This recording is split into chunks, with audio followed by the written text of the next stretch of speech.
Getting set for kickoff here in Baltimore, and the Ravens have made a big lineup change today. For more on that, we send it down to Chris Fisher.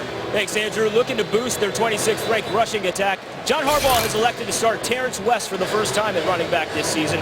Justin Forsett, who's led the Ravens in each of the past 2 seasons in rushing yards, has been inactivated. First-round pick Ronnie Stanley will also be on that list. He'll miss today's game with a foot injury.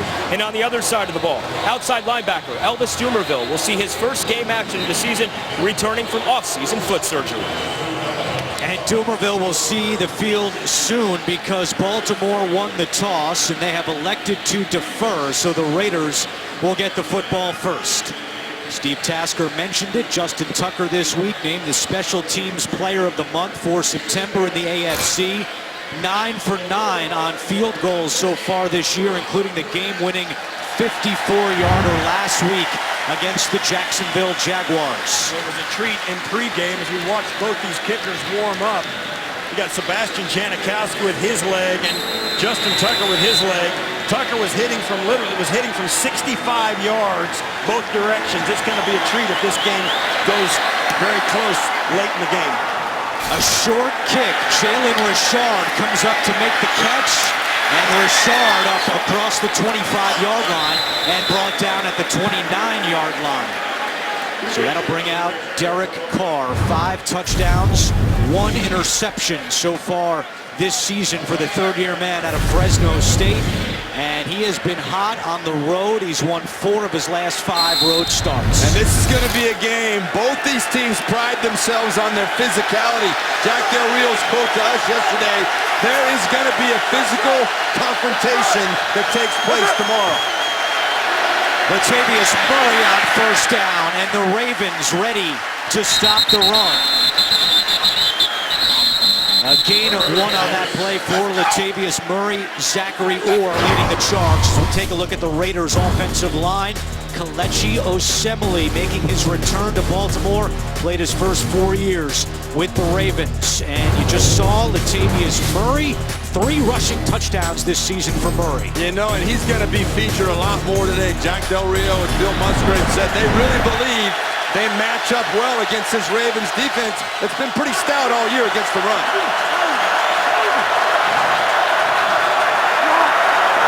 Carr out of the shotgun. His first pass of the day is complete to Amari Cooper, and Cooper lunges ahead to the 35-yard line. It will be 3rd down. C.J. Mosley makes the tackle. The Baltimore defense led by Timmy Jernigan with 3 sacks. The third-year man out of Florida State. Terrell Suggs also with 3 sacks. And Eric Weddle, what an addition he's been for this Baltimore defense. And you see here in the background, Eric Weddle, who solidified the back end of this defense. The crowd gives a big roar for Elvis Dumervil as he makes his triumphant return here to Baltimore. First game of the season for Dumervil, ready to go on this 3rd down and 4 play. Carr gets it out quickly, incomplete. Looking for Michael Crabtree, and the Ravens defense forces a 3 and out. I think that's a little bit of nerves on Derek Carr's part. A quick throw, he threw it before Michael Crabtree was ready. He really wasn't under a lot of pressure, although Baltimore was coming with extra people. He had time to let Crabtree get out of that break, just wasn't ready to make the catch. Marquette King, who had a 72-yard punt last week, the longest Raider punt in 5 years, boots this one away to Devin Hester Sr., who calls for a fair catch at the 18-yard line. Joe Flacco will lead the Baltimore offense out for its first possession. 3 touchdowns, 4 interceptions this season for Flacco, and last week 21 straight completions, a franchise record, 2nd longest streak within 1 game in NFL history. Mark Brunell and David Carr, Derek's older brother, had 22 in a row. As Chris Fisher reported, Terrence West starting at running back. Justin Forsett is inactive. Flacco to the air. And he completes this one to Mike Wallace for a Baltimore first down. All 11 of Wallace's receptions this year have gone for a first down. As we take a look at the Baltimore offensive line, they do have a change up front. Ronnie Stanley inactive at left tackle because of a foot injury, so James Hurst will start and West starting at running back. Yeah, West's last rushing touchdown, he was playing for Cleveland against this Baltimore team. And West decides to get a yard. This is a coach's decision for John Harbaugh, benching Justin Forsett. He's a healthy scratch, and he just has not run the ball well in the first 3 games. Well, they changed their philosophy running-wise, and they're into a little bit less of the wide zone runs, which Forsett is so good at it now. Look at this formation right here. They've got offensive linemen split out. And West takes him up the middle, and he is upended. There is a penalty flag down. Reggie Nelson coming up to make the tackle on West, and now we'll hear from Ed Hockley for the first time. Holding, offense, number 53. 10-yard penalty from the previous spot. Repeat, second down. Yeah, you know they're trying. You know they're desperate to run the football when they run a formation with the split out. Hey, look, I mean, this is, you don't see this, and that, no question, it's a little bit of a gimmick. But hey, if it gets you a nice run, do it. You've got to do something to take the pressure off the passing game for Baltimore. I tell you, I didn't see much of a hold there at all on center Jeremy Zuta. I didn't see it. I don't know what they said 53, right? Yeah. Wow. Looked like he grabbed a hold of Justin Ellis on that replay. Just the 3rd time Zuta's been penalized for holding as a Raven. And this Raiders defense, led by Corey James, snuffs out West. It'll be 3rd down. As we take a closer look at the Raiders D. Khalil Mack still waiting for his first sack of the season. You saw Corey James make that tackle, getting his 2nd start, the rookie at Colorado State. And Reggie Nelson, he's seen the Ravens a time or two with his days with the Bengals. Yeah, big unrestricted free agent signing by the Raiders by General Manager Reggie McElroy. Been a good, valuable guy this year already. Kamal Aiken is open and he makes the catch. A flag has come in. This is going to go against Baltimore as well. Aiken pushed off, or one of the defenders ended up on the ground because of it, or at least that's what the officials seem to see. Offensive pass interference, number 11. There was a push-off. 10-yard penalty from the previous spot. Repeat, 3rd down. So that wipes out a 24-yard gain and a 1st down by the Ravens. It's going to happen right here as Aiken comes up to the middle of the field, working there against DJ Hayden, and he just bowls him over. And I think that's a good call by the official. I think so as well, and I have to correct myself. I gave inadvertent credit to somebody else. Reggie McKenzie is the general manager for the Raiders, a former teammate of mine. I called him Reggie McElroy. I was going to correct you, but then I got distracted. You're watching too much Ryder Cup the last couple days. Think about Rory McElroy. 3rd and 28, a screen pass to Juszczyk, the fullback. Breaks the tackle and gets across the 30, but penalties set back the Ravens on this first drive. Go ahead, Steve. It's a shame. This is a little screen pass. Just Mark Trestman, offensive coordinator, wanting to get a big chunk of that yardage back, playing the field position game. No doubt the right call for that situation, backed up in your own end zone with a lot of negative things happening. But right there, the Ravens were their own worst enemy. Several big plays called back due to not-so-smart penalties. Richard fields the punt from Cook. Dances his way across the 25 and down the sideline to the 31-yard line. 10:23 to go, opening quarter. Raiders going back on offense. We're scoreless in Baltimore.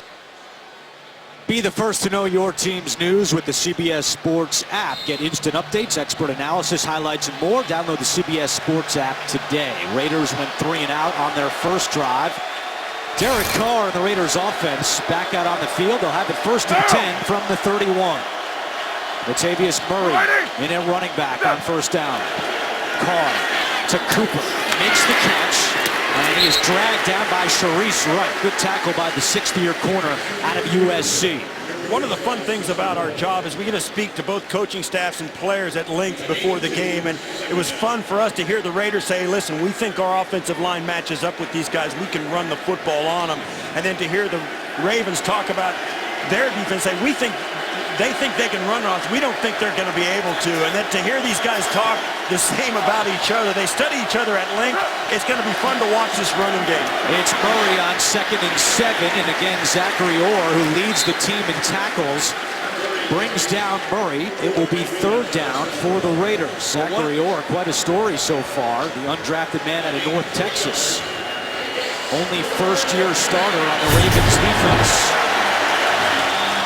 One of the things that this Ravens defense is always known for is physical style of play year in and year out. They are very difficult to run on, but the Raiders will be committed to it today. 3rd and 4 right now. Dumerville back out on the field for the Ravens. Carr steps up, throws on the run, incomplete. Good coverage downfield by Jimmy Smith. And once again, the Baltimore defense forces a 3-and-out. Well, one of the things that's kind of evident to me right now, and Derek Carr is always excellent as far as getting rid of the football, not taking sacks, but right now he's not under any real pressure right there. He can run away from Elvis Dumerville and give his teammates a little bit more time to get open. I think he's a little bit overly concerned today about the pressure from the Baltimore Ravens. Hester lets this one bounce, and it bounces out of bounds inside the 10. Marquette King leads the NFL in punts inside the 10. There's another. The NFL on CBS is sponsored by Southwest. Yes to low fares with nothing to hide. That's transparency. Verizon. Welcome to Verizon LTE Advanced, the next-gen network. And by Toyota. Let's go places.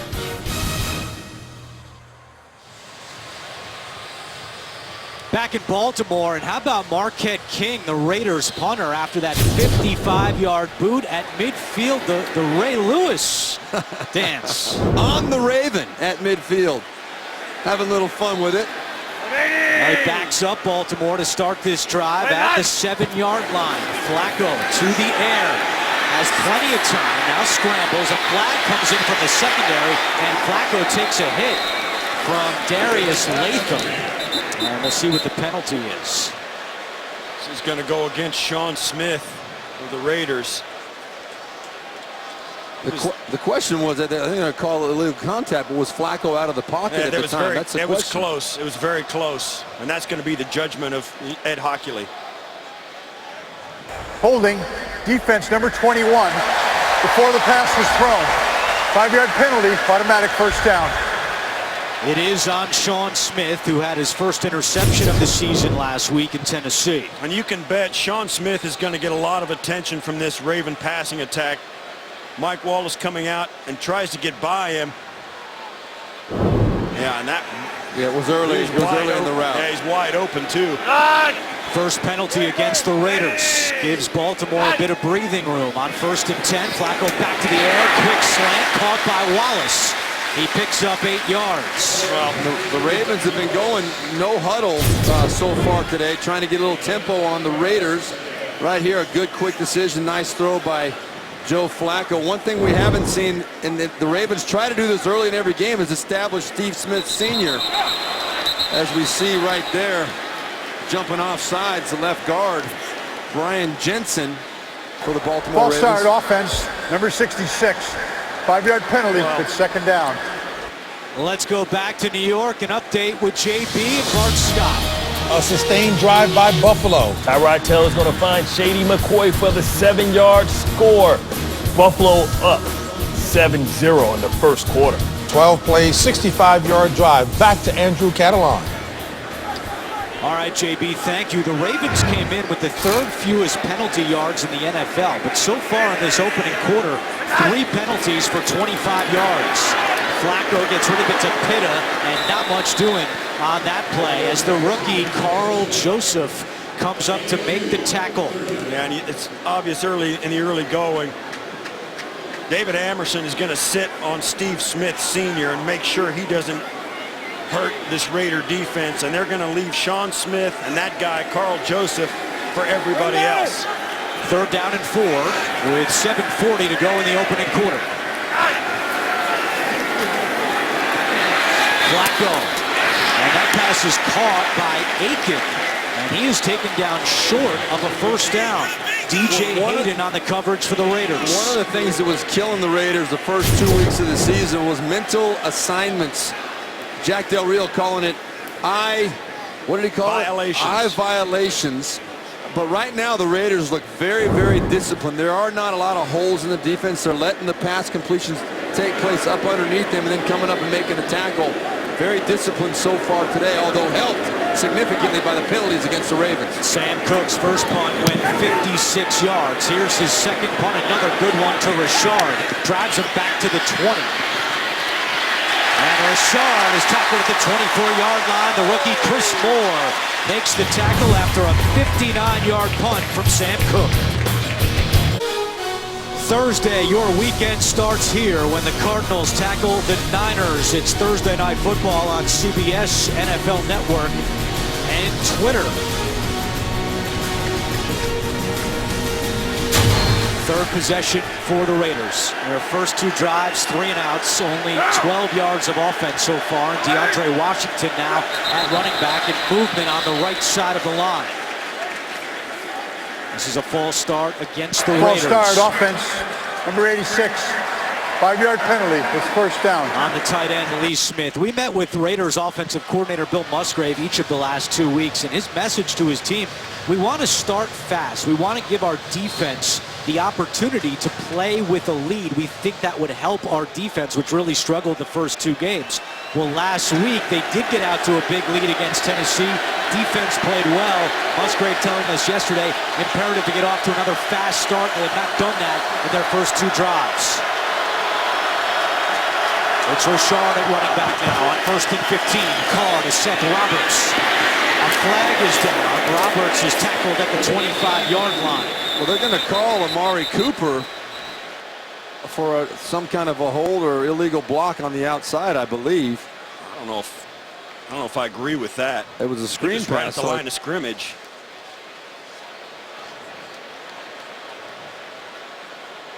The Raiders don't really understand it either. Pass interference, offense, number 89.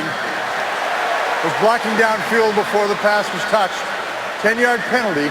Repeat first down. Well, they're saying he was down the football field. But he was, but it doesn't matter when the ball is touched if the ball's in the air. Wow, that's the way you coach it up. Yeah, I don't know. That's the way, 32 teams in the NFL do it every week. I wish that was a no call. I think that should have been a no call. Raiders the most penalized team in the NFL. And it's now 1st and 25 for Oakland. Screen pass to Washington. And Washington tackled at the 17-yard line by Terrell Suggs. Andrew, you mentioned about the penalties. Go ahead, Steve Tash. We're looking at this play real quick. Well, you'll see, this is what's going to happen. He's going to come out in the 66. He's going to try and get a block, and it's not going to work. Watch the athleticism here. The linebacker just sidesteps the big block, which would have been the key block if he could make it. The athleticism of the linebackers, we spoke about it in the open. And that's just Zach Orr making a play. Dumerville's on the field, appears to be just playing on passing downs. Of course, the Raiders running here with Richard. And Richard is dragged down at the 24. Back to New York. Another NFL Today update with JB and Bart Scott. A red-hot Brock Osweiler. Brock Osweiler is locked in as he drops back, surveys the field. He's going to find Ryan Griffin for the 45-yard reception. The very next play, Will Fuller takes it in for the 5-yard score. Houston's up 14-0 early. Back to Andrew Catalan. Guys, thank you. Crowd on its feet here in Baltimore. 3rd down and 11 for the Raiders.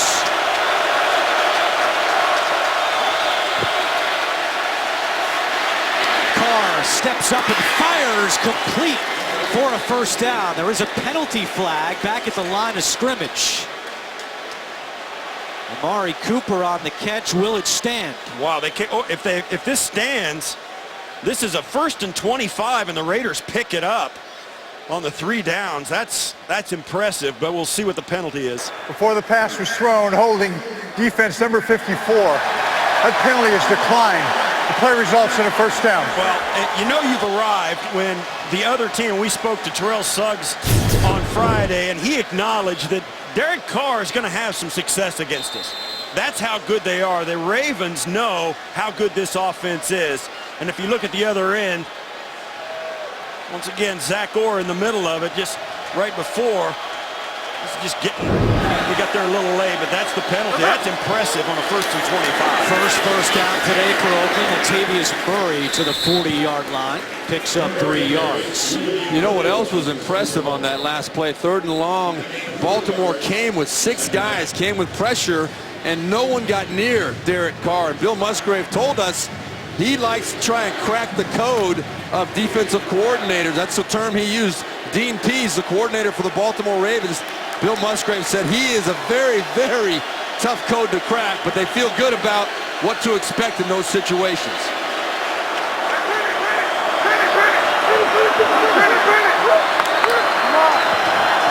Carr with 5 on the play clock takes the snap, dumps it down to his tight end Walford, who is thrown down at the 45-yard line. Yeah, one of the interesting things about this is you see these good coaches that have success. One of the reasons they have success is they understand what their opponent does. Dean Pease is brilliant at understanding what rules the offensive linemen follow when they're trying to protect the quarterback, and then getting them to follow those rules and having it cost them a sack. Ravens opponents this season on 3rd and 1 are just 1 for 3. It's 3rd and 1 here for Oakland.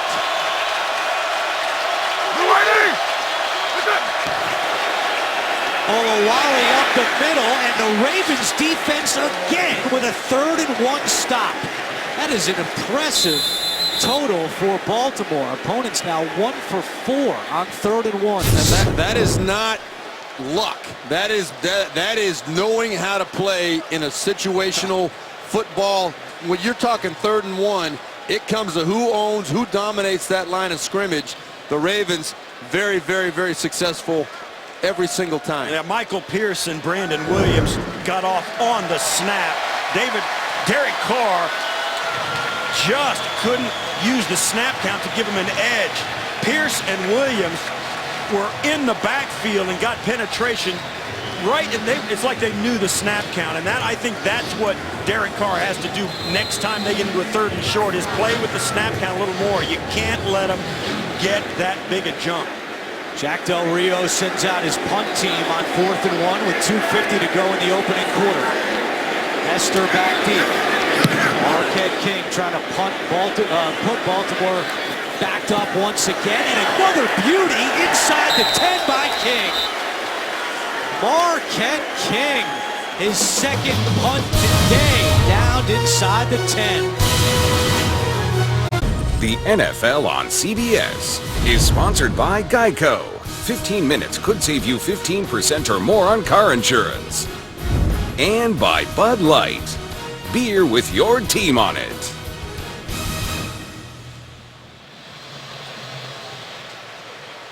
Raiders fans always travel well. Speaking of travel, the Oakland Raiders in just over 9 days, 10,000 miles in the air. Round trip Oakland to Nashville, round trip again from Oakland to Baltimore. And so in 9 days, the Raiders have traveled more than 7 teams will travel the entire season. This is a Baltimore, an Oakland team that has a lot of travel this year, 2nd most in the league behind the Rams. On 1st down, Terrence West is crushed by Corey James. Wow. So the Ravens trying to jumpstart their running attack have 3 carries for 3 yards. The other point on that travel, Andrew, they have back-to-back games in Florida against the Dolphins and the Buccaneers later in the season, and Jack Del Rio, because of that, is going to keep the team in Florida between those games so they don't have to make that extra cross-country trip. Jaguars and the Buccaneers. They're going to stay down there and not go back. There's Flacco trying to go to the air, in trouble, out of the pocket, and just throws this one away. Back to New York. NFL Today update, JB and Bart Scott. Kirk Cousins. Kirk Cousins found the rhythm. He's 10 for 11 for 70 yards. He's going to find Jordan Reed for his 2nd touchdown of the day, 9 yards. Washington 14-0. 27 seconds left in the first. Back to Andrew Catalan. And guys, the Redskins come just up the road to Baltimore next week. Baltimore hosts Washington. It is third down for the Ravens. They're 0 for 2 on third downs in the opening quarter. Flacco throws, broken up. Good coverage on the play by DJ Hayden.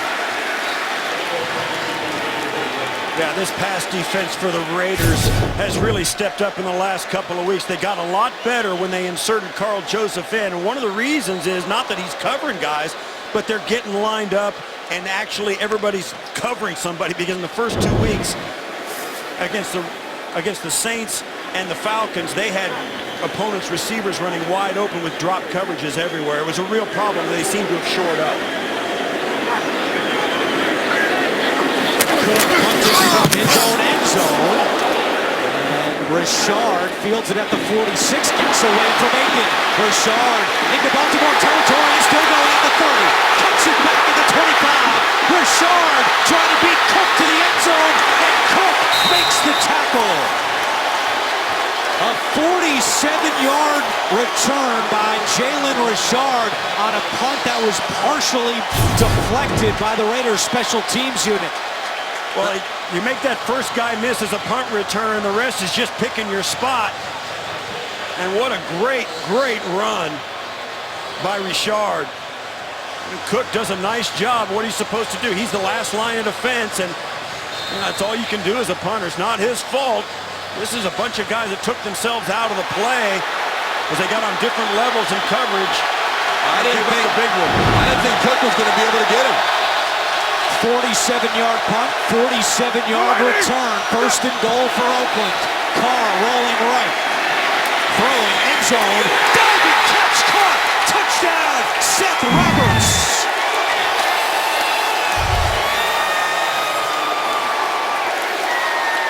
Third touchdown this season for Seth Roberts, and when Roberts catches a touchdown in his career, Oakland's 7-0. I like the first down call by Bill Musgrave, offensive coordinator. What a great ball by Derek Carr.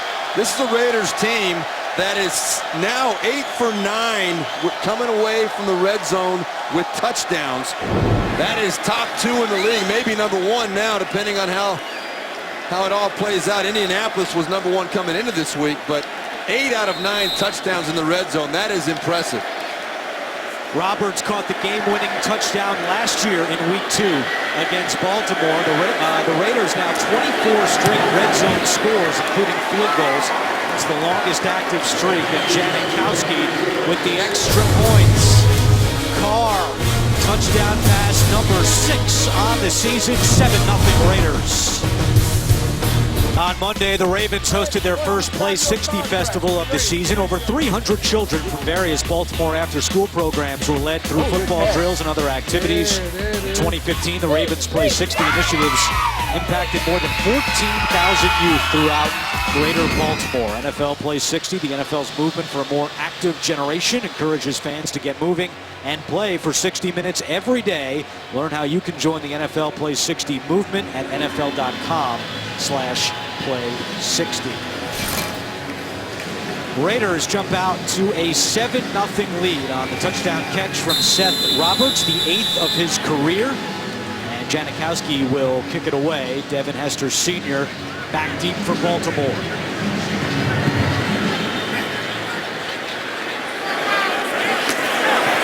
Hester from 8 yards deep will take this one out.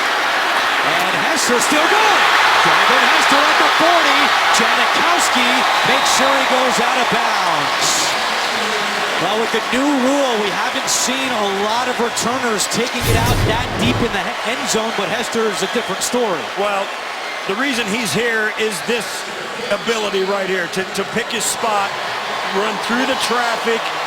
He's the best guy who's ever done it. 20 career touchdowns, and kickoffs are extremely dangerous. And as there's a, you just see the guy, his vision and his speed and his ability to keep his balance through that traffic is what has made him one of the, almost a historic figure in special teams lore. That ball was 8 yards deep in the end zone, too. He had no hesitation. Well, A 60-yard return for Hester. He's now over 7,000 yards in terms of kick return yards, the 12th man in NFL history to go over 7,000. Good field position for the Ravens, and they hand it off to Mike Wallace, trying to get to the outside. Good pursuit by Khalil Mack. Steve Tasker, I know you love this, but really this first quarter has been dictated by special teams. Marquette King pinning the Ravens deep. That forced Cook to punt out of his own end zone. The big return from Richard, and now Hester with the return, setting up the Ravens with good field position. Well, good teams hit on all cylinders, and that means special teams as well. And you've got some, and I say it not lightly, historic figures in this game. The kickers and Devin Hester. I mean, those are Mount Rushmore guys on special teams. Javaris Allen gets the call and gets to the 40-yard line. On that note, though, at Andrew and Steve, talking to both Jack Del Rio and John Harbaugh, John Harbaugh is a special teams coach by trade. That's what he did before he became a head coach. Jack Del Rio knows he's got to be prepared special teams. They both, from the get-go, said special teams are going to be significant in this game. Final 20 seconds of the first quarter. Baltimore facing a 3rd and 3. Flacco completes it to Steve Smith Sr. Smith has a first down and dragged down from behind by Sean Smith, but not before a gain of 17. Well, we said earlier that David Amerson was following Steve Smith Sr. around. Well, the Ravens got Steve Smith on Sean Smith, and they paid the price. That's the end of the first. Oakland leads 7-0. We're back to Baltimore after these messages. You're watching the NFL on CBS. One quarter in the books in Baltimore, and there's been more return yards than total yards of offense. A 7-0 Raiders lead, but Baltimore driving here to start the second quarter. With Steve Berline, Steve Tasker, and Chris Fisher, I'm Andrew Catalan, our entire NFL on CBS crew. As Javaris Allen goes out to the top of your screen. Flacco throwing, diving attempt by Pitta. He's got the catch at the 18, and we go down to Chris Fisher. Thank you, Andrew. Jack Del Rio credits learning under Brian Billick as the Ravens linebacker coach as the type of culture he's trying to bring in Oakland. He wants to have a fiery, feisty, and physical style of defense. Jack Del Rio learned alongside a pretty impressive Billick coaching tree that featured Marvin Lewis, Rex Ryan, and Mike Smith, who helped guide Baltimore to Super Bowl 35. And Del Rio, part of the staff that won that Super Bowl with the Ravens. It's 2nd down and 5. Kamar Aiken. Joe Flacco told us Friday he wants to get Aiken more involved in the offense. Here, Flacco checks down to Allen, and Buck Allen has a Baltimore first down. DJ Hayden makes the tackle. But Aiken with only 3 catches in the first 3 games. He was such a big part of this Ravens offense last year, so look for Flacco to get the ball to Aiken a little bit more today. Good job by Flacco right there, being patient, not trying to force the ball up the field. He knew it was 2nd down and 5. Take what's in front of you, make the Raiders come up and make the tackle, but in the meantime, pick up that first down. 8 completions to 6 different receivers for Flacco. It's 1st and 10 from the 11-yard line. Flacco back to the air. This one's caught by Smith, and Smith is dragged down by the rookie Corey James. Good job by James. Otherwise, Smith could have busted that one into the end zone. Yeah, Steve Smith Sr. is a tackle-breaking machine. He is so strong. I mean, we were talking with him on Friday. He's my height, but which is not very tall. I was not that strong. I mean, the guy. That's why he's been able to play for so long. He's verging on 1,000 receptions. He was almost undrafted, and the guy's just a phenomenal player. 2nd down and 5, empty backfield. Flacco looking end zone for Wallace, incomplete. It was David Amerson on the coverage, who Pro Football Focus has rated as the #1 cornerback in the NFL so far this year. And last week, his Pro Football Focus grade of 97.9 out of 100 is the best of any player at any position so far this season. And I think at this point, given that guy's in the secondary for the Raiders, this is where their lack of ability to run the football really hurts the Ravens. Max Williams, 2nd-year tight end, lined up at the top of your screen on 3rd and 5. Flacco throwing end zone, incomplete, looking for Smith again, but there's a flag down at the line of scrimmage, and this is going to be a hold against the Ravens. Yeah, Khalil Mack almost got to Flacco, and I think that's who drew the holding penalty. Holding, offense number 74. The penalty is declined. Brings up 4th down. It's on the left tackle, James Hurst, who's starting today for the injured rookie, Ronnie Stanley. Watch, Khalil Mack right there is going to go up and under. Is he going to spin out? Oh, no, he just hits the edge. And he was Hurst just had him across the body and pulled him down. That's across an the easy face call, mask, yeah. too. You know, Jack Del Rio on Khalil Mack. We see a little confusion by the Ravens right now. They're missing somebody on the field. But Jack Del Rio told us that Khalil Mack, even though the numbers aren't there this year, he is impacting games. Right there is a great example. So Justin Tucker, who's made 16 field goals in a row, is 9 for 9 this year, is out to attempt a 24-yard field goal to put the Ravens on the board. And Tucker now 10 for 10. With 12:51 to go in the first half, we've got a 4-point game in Baltimore.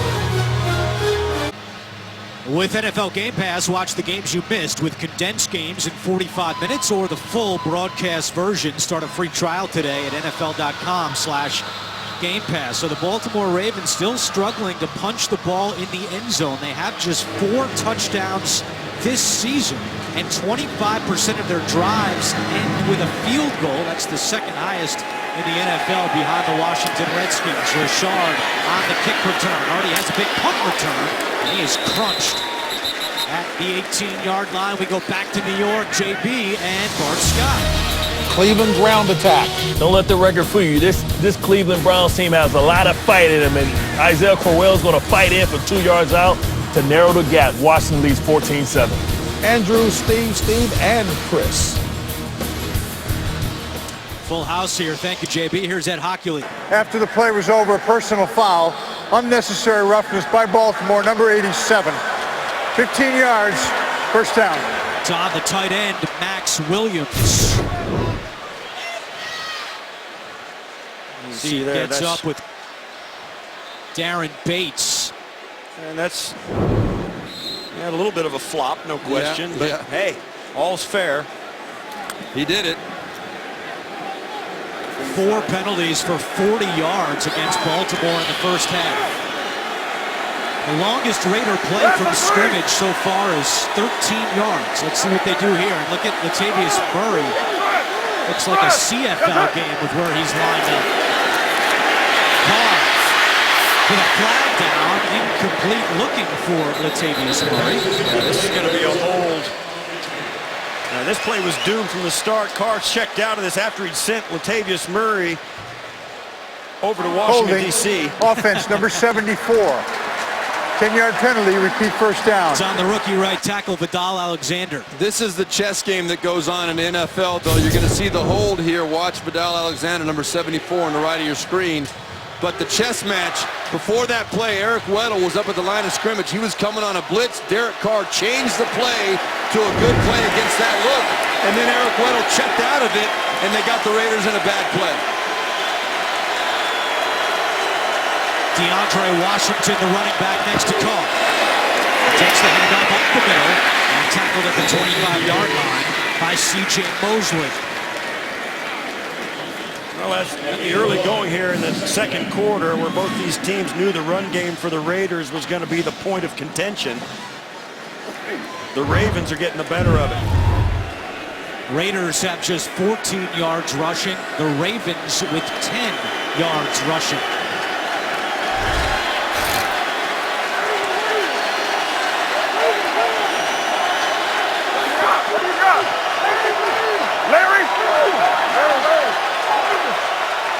Dumerville on the field for Baltimore on this 2nd and 19.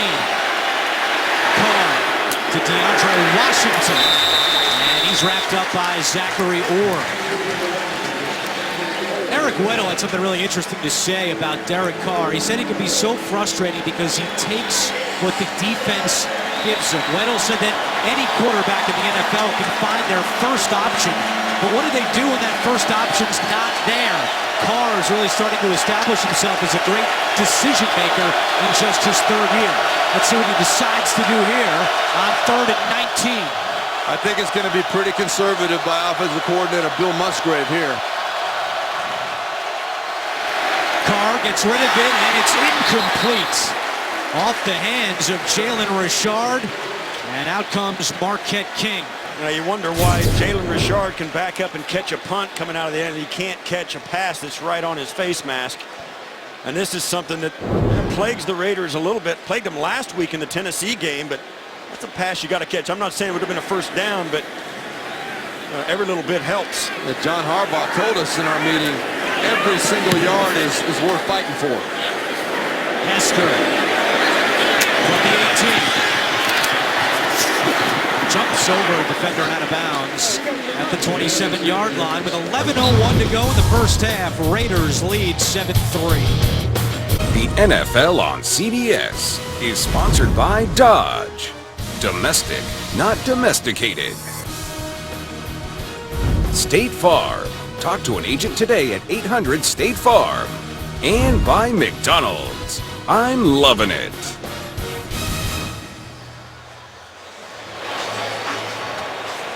Back in Baltimore, Derek Carr and the Raiders offense with their third 3 and out of the half. That matches their total for the first 3 games of the season.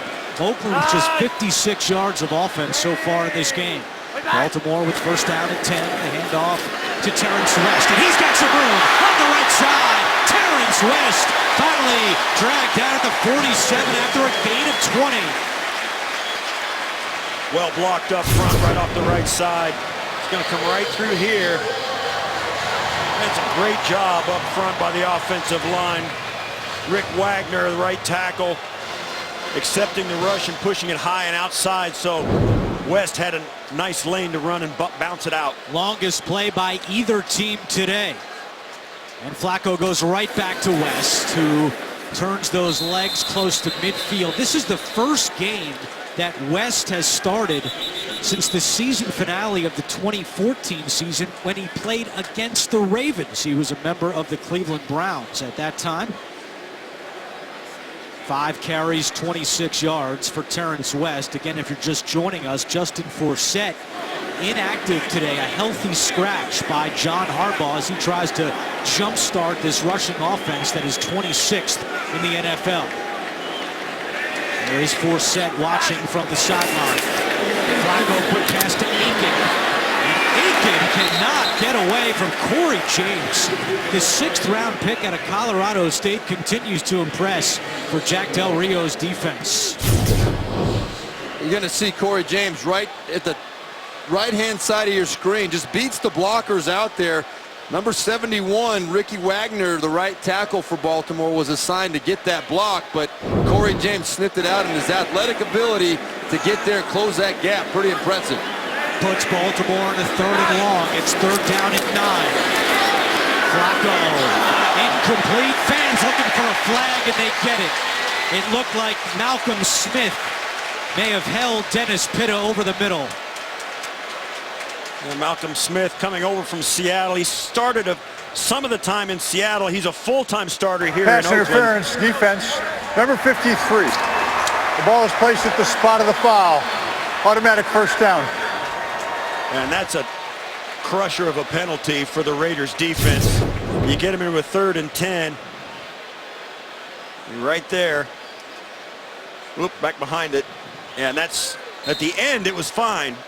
Earlier before that was not fine. Gives Baltimore a first down. A flea flicker.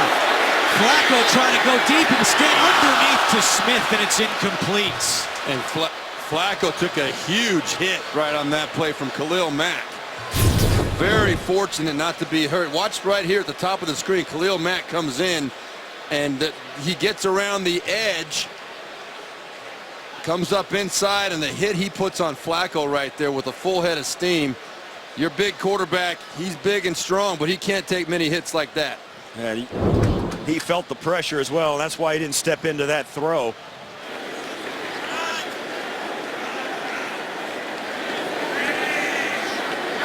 Second and 10.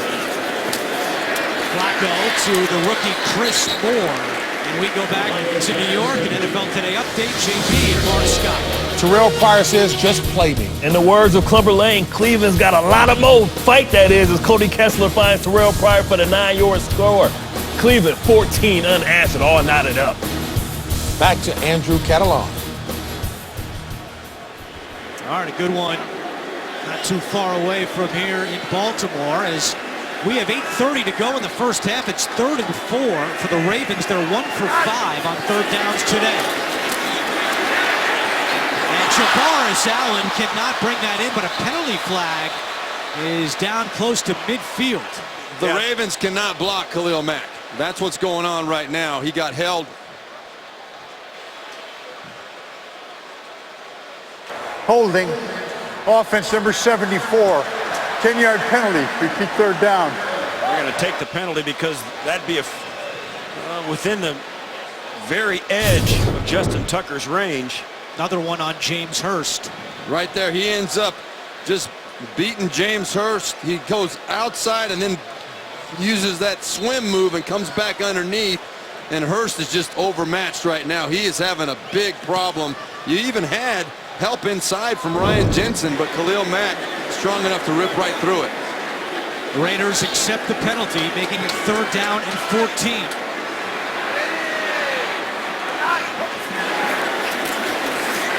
Protection good this time. Flacco incomplete. Looking for Steve Smith Sr. DJ Hayden on the coverage. And John Harbaugh sends out his punt unit.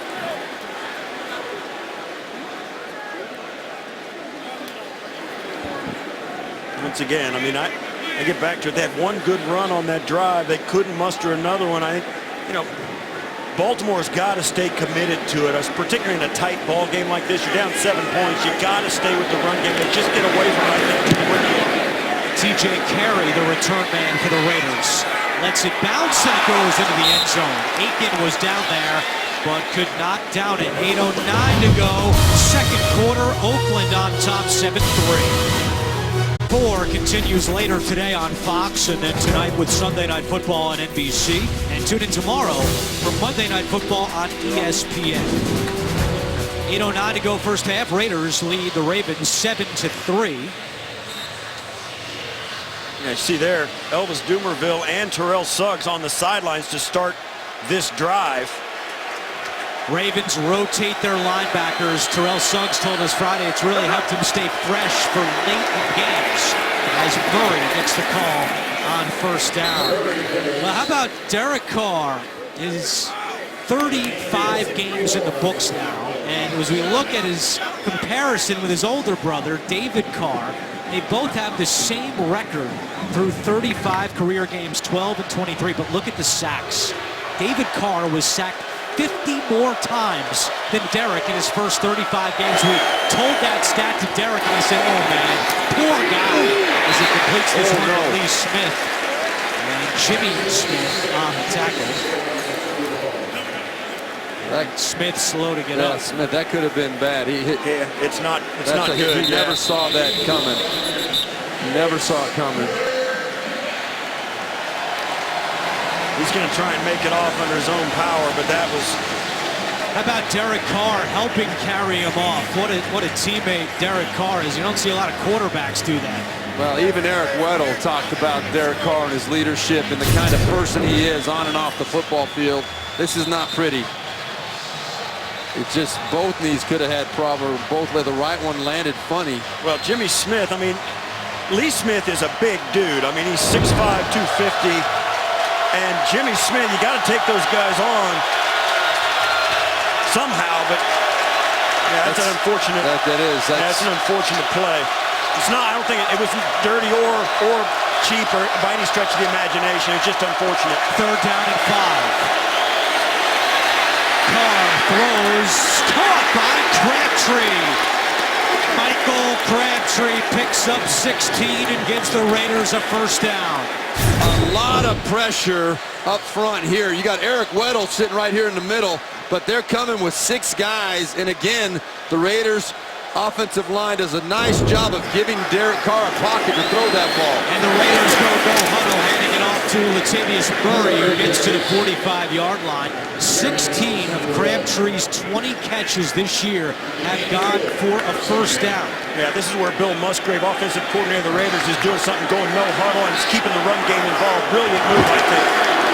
Play action, Carr to Roberts. He caught the touchdown earlier, and he runs out of bounds in Baltimore territory for a first down. And immediately you can see this offense start to find itself, and it caught the Ravens defense a little off guard. Now the Raiders are getting some momentum, and it starts with the no huddle, quick pace, and keeping it balanced run and pass. Bill Musgrave really doing a nice job.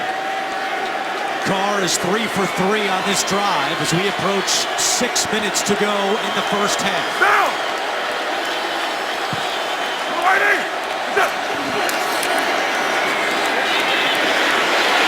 Carr, plenty of time, dumps it down to Murray, and Albert McClellan makes the tackle. C.J. Mosley helps him out. But good protection by this Raiders offensive line. And Carr said that they get mad when he gets a fingernail dirty. They like protecting him so much. Well, you talked about Eric Weddle earlier making the comments about how Derek Carr goes through his progressions. Right there, great example of understanding the situation. First down, he wanted to go down the field. It wasn't there. He came off, had a nice, simple completion for a 4-yard gain. That's smart football from Derek Carr. Richard, bottom of your screen, has great speed matched up with the linebacker Mosley. Cooper, and Amari Cooper has a first down. Some Coop chants from the Raider fans here in Baltimore. An 11-yard pickup. Jimmy Smith makes the tackle. Yeah, and I think this is a function of the pace the Raiders are deciding to go to. They're not hurrying, but they are going no huddle. And when you can get Amari Cooper one-on-one on a crossing route, it's tough to defend that, particularly with his great speed and Carr's ability to put it right on the money. It's an easy completion. It turns into a first down. Carr is 5 for 5 on the drive for 39 yards. Pitches this one to Washington. Washington breaks some tackles. Washington down the sideline. And finally inside the 10, it was Lardarius Webb able to take him down. Not before a gain of 28. It's first and goal, Oakland. Well, Zadarius Smith had a shot at him in the backfield. You'll see number 90 right there. Slip the tackle. DeAndre Washington, the 5th-round draft choice. Big run for the Raiders. And again, no huddle. They race to the line on first and goal. Carr, lob to the end zone. Caught! Touchdown, Michael Crabtree.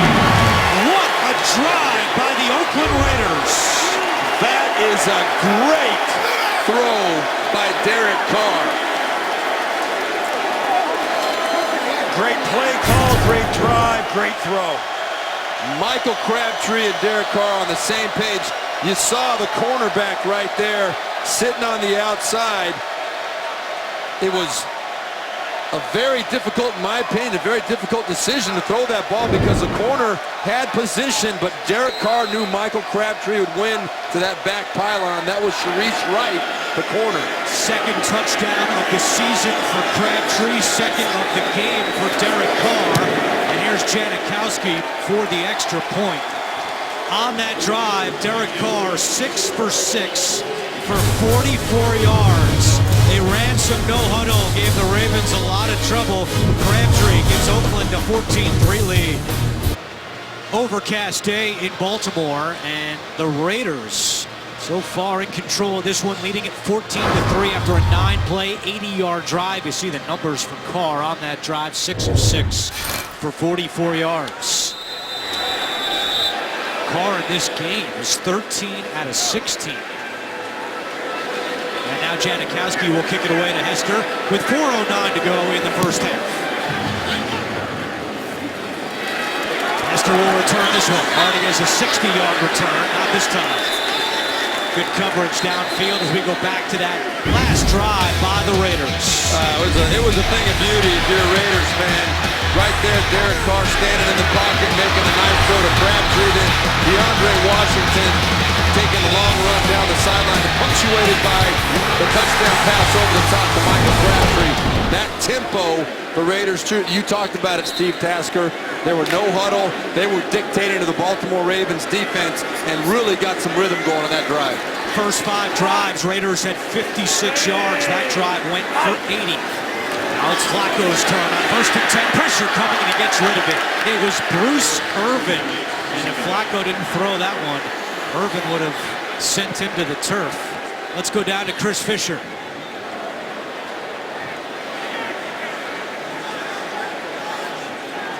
Raiders tight end Lee Smith has been taken back to their locker room for further evaluations. Team physicians were checking his ankle on the bench. They have had to take him back and cart him off.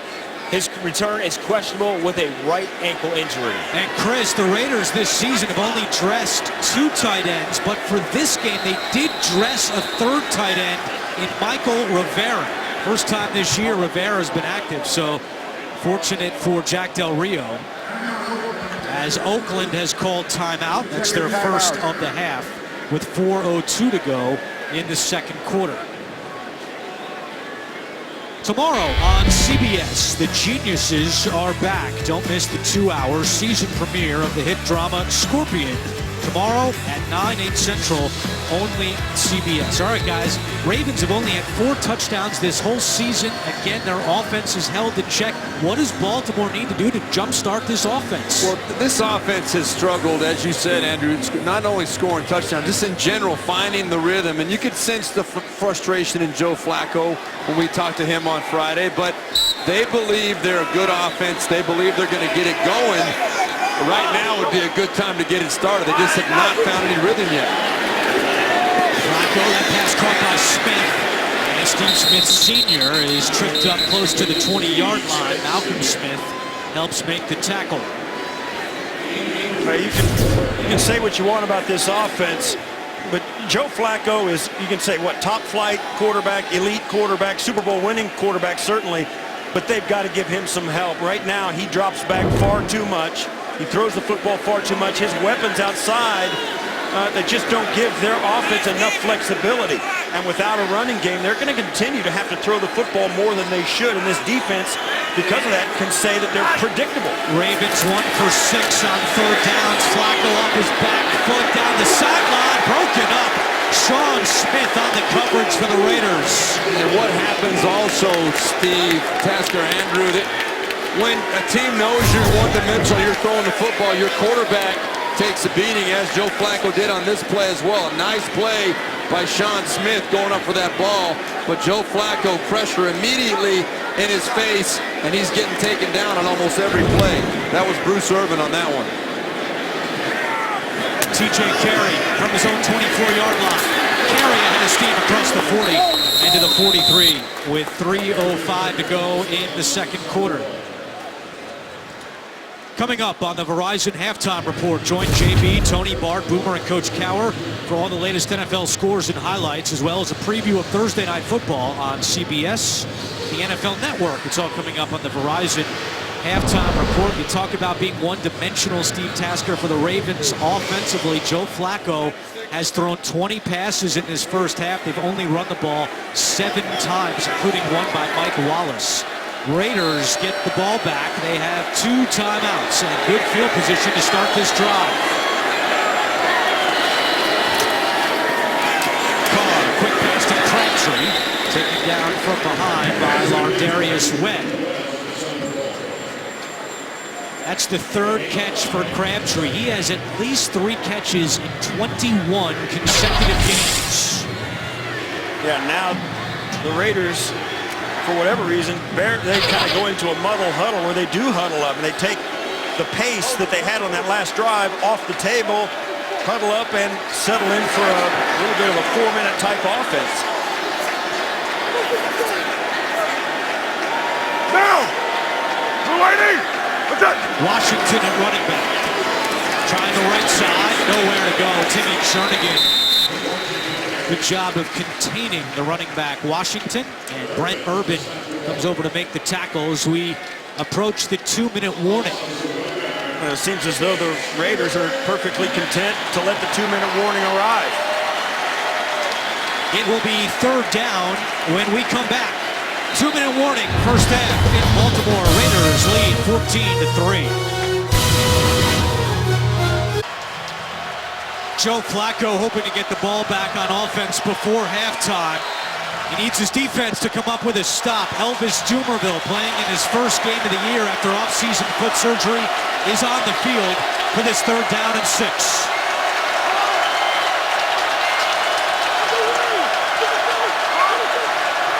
Oakland 2 for 6 on 3rd downs.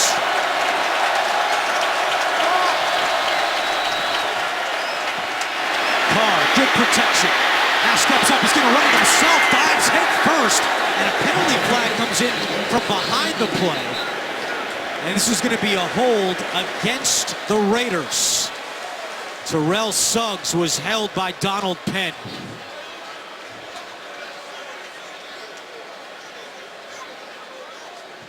Holding, offense number 74. 10-yard penalty, repeat 3rd down. They actually caught on Alexander, the right tackle. Penn was mixing it up with Suggs in the backfield. One of the things about this Raider offensive line, they are big, they're very big, and they're very physical, but they aren't that athletic. And when you get holding penalties, a lot of times there, as you see, Alexander just kind of latches on to Dumerville. They get caught reaching, and that's when the holding penalties happen. Tough matchup for the rookie Alexander, making his first NFL start against Dumerville. It's now 3rd and 16.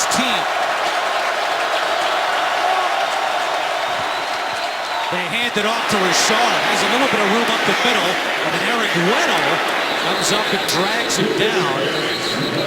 And John Harbaugh calls timeout, his first, with 1:43 to go, so the Ravens will get the ball back before halftime.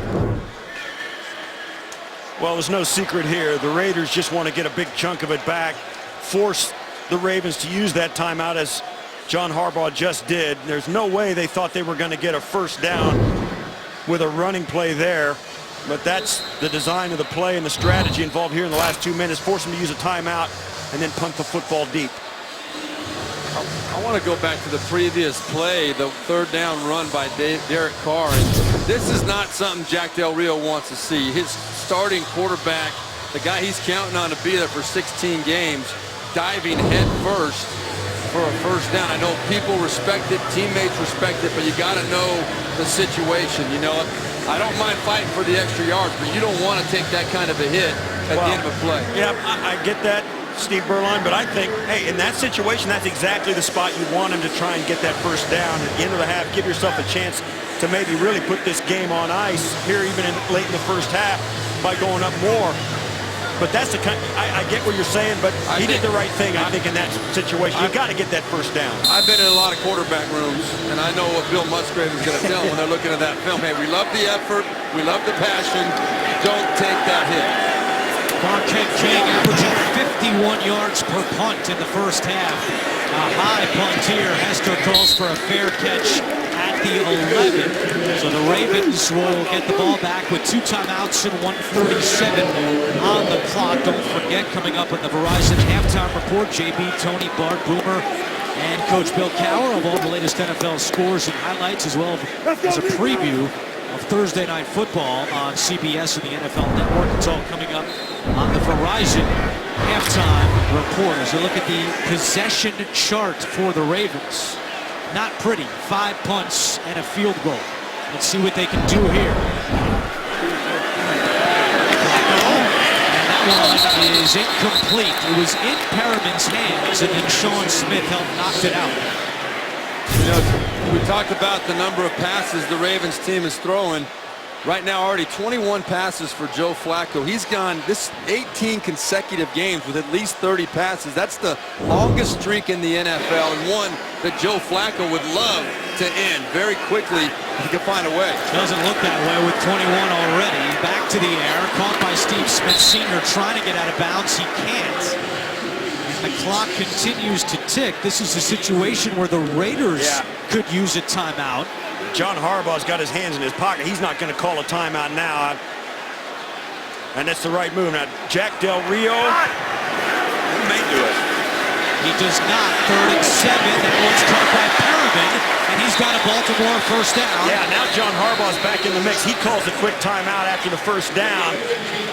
And how quickly things change. Well, he knows how important it is to get some kind of momentum going into the break. A nice throwing catch right there from Joe Flacco to Brashad Perriman. John Harbaugh knows we got to get at least a field goal out of this drive to go in feeling good about things. Ravens do get the ball to start the second half, and as Steve Tasker mentioned off the top of our broadcast, they have an excellent kicker in Justin Tucker. His long this year is 54. As you take a look at the last 10 pass attempts for Flacco, 5 out of 10 for just 26 yards. Again, the Ravens struggling to get big chunk plays down the field. Good pass again to Perriman. He cannot get out of bounds. Good tackle by David Amerson. This continues to tip. As this game winds down in this first half with Amerson standing there, you've got a kicker on the sidelines in Justin Tucker, who was kicking it from 65 in the pregame. Flacco, the youth checks, got some room into Oakland territory and smacked down at the 45-yard line. A first down for Baltimore. Well, I'll tell you what, Joe Flacco took a shot again. Look at the move Khalil Mack off the right side of your screen puts on. You can't really see it there. He threw a spin move at Ricky Walker, the right tackle, and then drilled Joe. Watch right here. See that spin move? You can't really coach that, Steve Tasker. I mean, that was a heck of a move.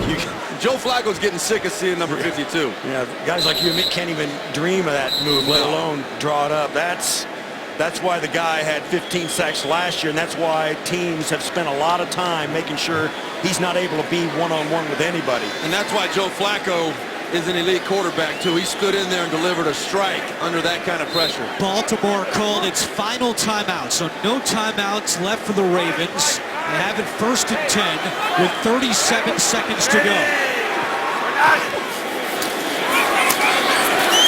Flacco with time over the middle, caught by Smith. Inside the 30, spinning his way to the 25. Remember, no timeouts. Ravens have to hustle to the line. They got plenty of time here. They're in field goal range already. And Flacco will spike it with 18 seconds left. Now that gives them enough time for a couple of shots at the end zone if they so desire.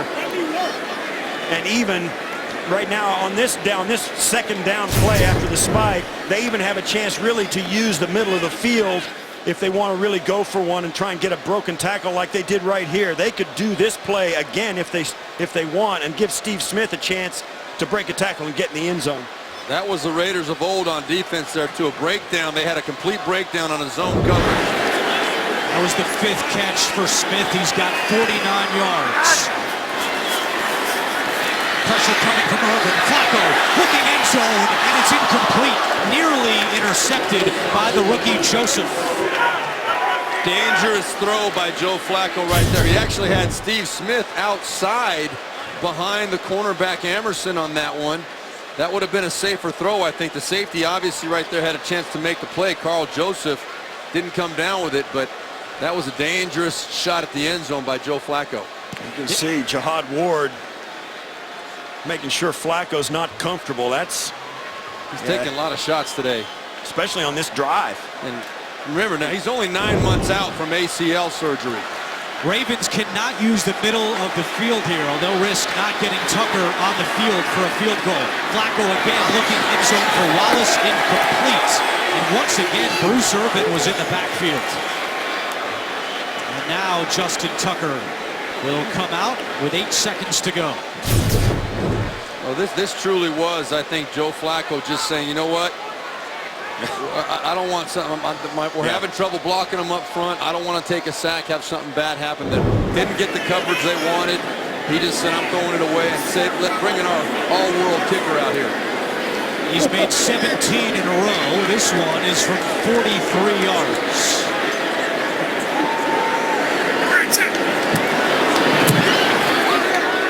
Tucker is good again. With 3 seconds to go, he makes it a 14-6 ball game, and again the Ravens get the ball to start the second half. That was huge. I mean, sure, you'd like to come away with 7 points, no doubt about that, but to get a field goal to end the first half, and now John Harbaugh, as you said, Andrew, going to go in the locker room and say, hey, we had a good drive there. We get the ball to start the second half. We're right back in this ball game. Joe Flacco has been under pressure today. 30 dropbacks. He's been hurried 7 times, knocked down 4 times, and so far this year, under pressure, Joe Flacco has the second worst quarterback rating of any QB in the NFL. Only Brock Osweiler has been worse when pressured this year. Well, you can imagine the conversation that's going to take place in the Raiders locker room at halftime. They're going to look at each other and say, listen, we're going to put Flacco down, and we're going to put him down hard.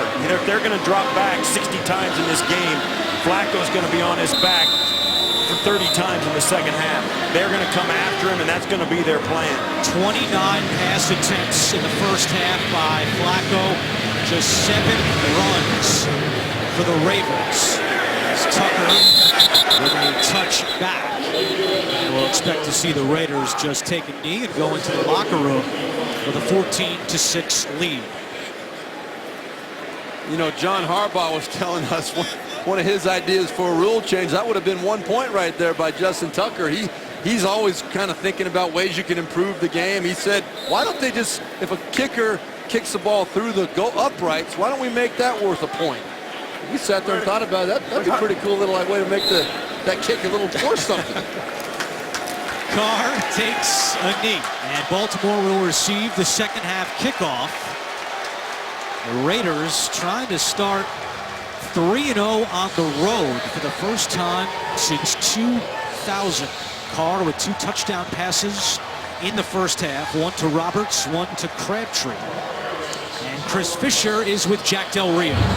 Thanks, Andrew. Jack, do you feel like you guys need to get more pressure on Joe Flacco, considering how effective you've been at getting and stopping the running attack? I'm sorry, I couldn't hear you. That's okay. Do you feel like you need to get after Flacco more in the second half? We'll continue to get after. We're playing good defense. We're playing good team ball. Well, all 3 phases need to continue to play well. Derek Carr has been efficient in the first half. Do you need to get your rushing attack going? Yeah, we want to do everything that we can a little bit better. I think that Derek's operating just fine. You know, we gave him this last couple field goal here by blowing a couple things defensively that we haven't the whole first half. We got to get back to being really sound and solid and get after him. As he holds it, the sacks will come, along with some of the missed holding calls. Thanks, Coach. Yep. Andrew? And a little shot out the door by Jack Del Rio. His team has a 14-6 lead at the half. We'll be back with the Verizon halftime report after this message and a word from your local station. You're watching the NFL on CBS.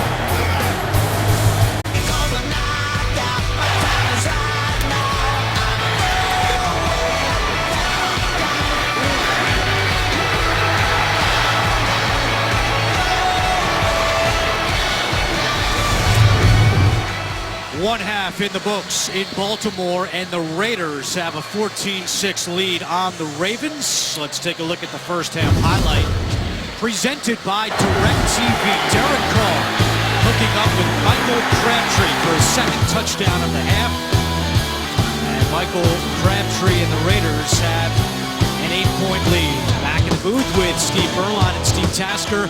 I'm Andrew Catalon, Chris Fisher down on the field. Credit the Raiders defense. They played well in that first half. However, what must the Ravens do offensively to get this offense going? Well, I don't know where you start, but you build off of what happened right at the end of the first half. They put a drive together, got 3 points on the board. Whatever adjustments Mark Trestman's going to make, they have to start quick on this first drive of the second half. They get the ball. I think they need to come out and get that run established initially, because you are back in the ball game now. Yeah, no question. You got to run the football. We said it in the open. If they're going to get better, if they're going to continue to win football games, they got to give Joe Flacco some help. If he's going to throw it 60 times a game, they will not win. Hester loses the football, but he's able to fall on it. Hester also last week fumbled, but this time Baltimore's able to recover.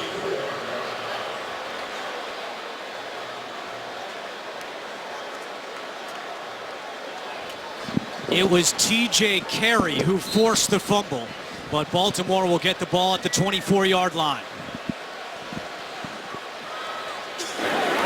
First down and 10 with Terrence West in the backfield. 5 carries, 26 yards in the first half for West. And he gets a yard here on his first carry of the second half. Bruce Irvin on the tackle. Well, you see him come right out and try and establish the run. Initially here, it's not what they were looking for, 1 yard. The Raiders real stout at that line of scrimmage, and a nice tackle preventing any kind of room for West to get up inside.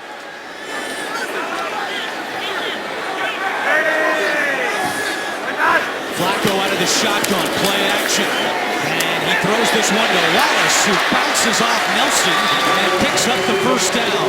A gain of 12 for Mike Wallace.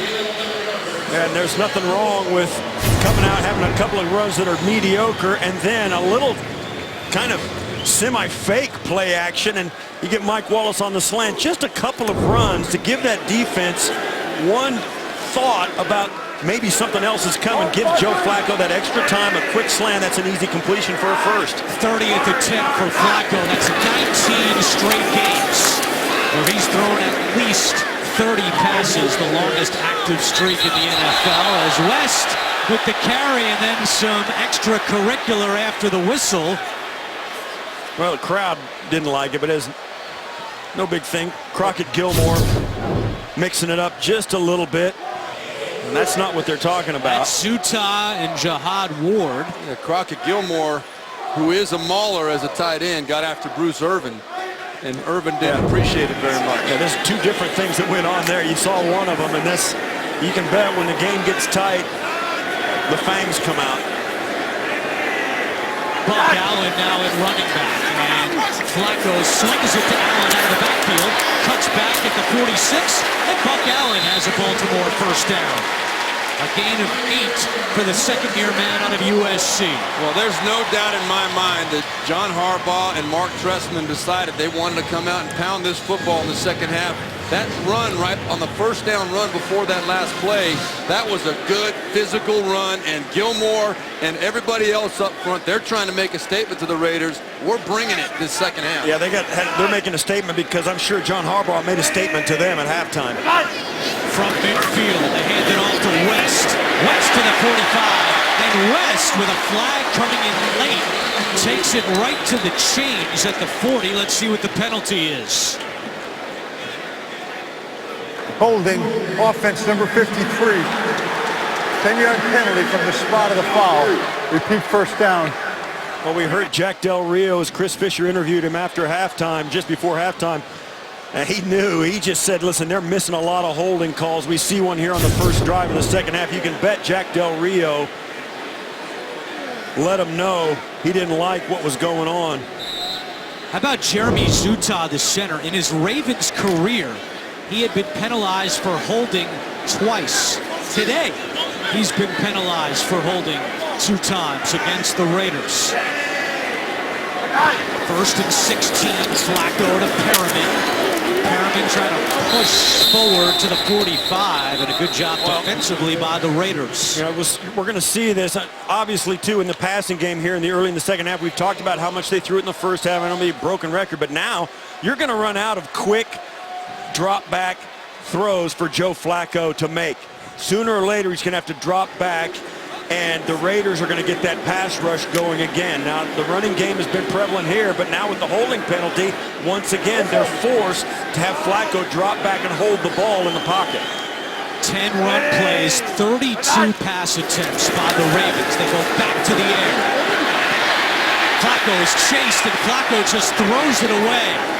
The pressure came from Danico Autry, and it will be 3rd and long for the Ravens. That's exactly why it is so important for the Ravens to stay in positive down and distance situations. They're having a lot of problems back, blocking the Raiders front 7 when they're in obvious passing situations. They can't do it right now. So Joe Flacco lucky to get rid of that football. Baltimore 2 for 9 on 3rd downs in this game. 3rd and 15 from their own 45. Flacco to midfield, and Baltimore with Juszczyk making the catch is short of a first down, and out comes the punter, Sam Cook. When you can get pressure with 4 guys defensively, your offense is in trouble. And right now, that's where the Baltimore offense is. TJ Carey back deep, awaiting the punt from Cook. Carey drifting to his right, calls for a fair catch. Aiken nearly ran into it, and now there is a flag down. No reason for Kamar Aiken to do that.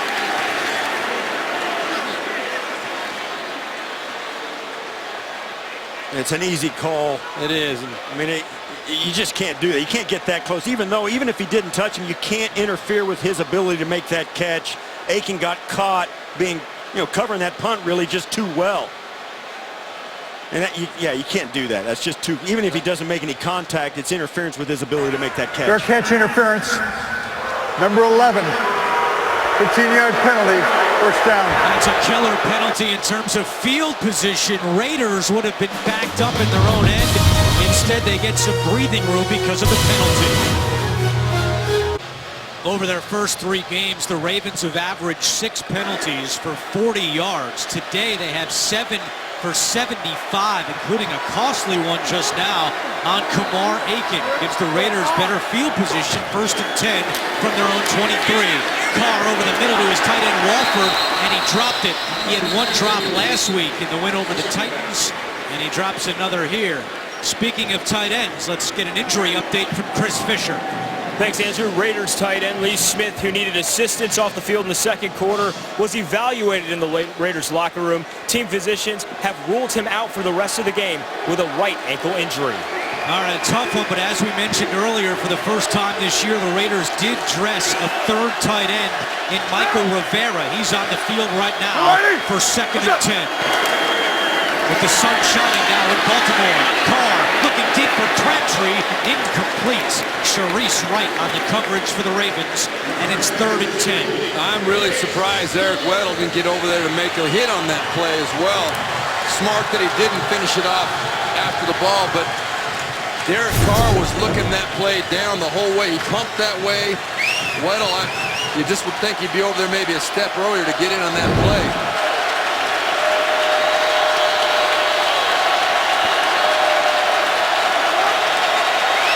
Oakland 2 for 7 on 3rd downs. Penalty is down, and the play is stopped. And that's a false start against the Raiders. False start offense, number 74. 5-yard penalty. It's 3rd down. A tough day continues for the rookie right tackle Vidal Alexander, starting today for the first time in his NFL career because of a calf injury to Menelik Watson. Well, it's the first time all day that this crowd has been a factor. It's hard to hear the snap count, and the Ravens will bring in some pressure, and Alexander just couldn't keep himself from flinching.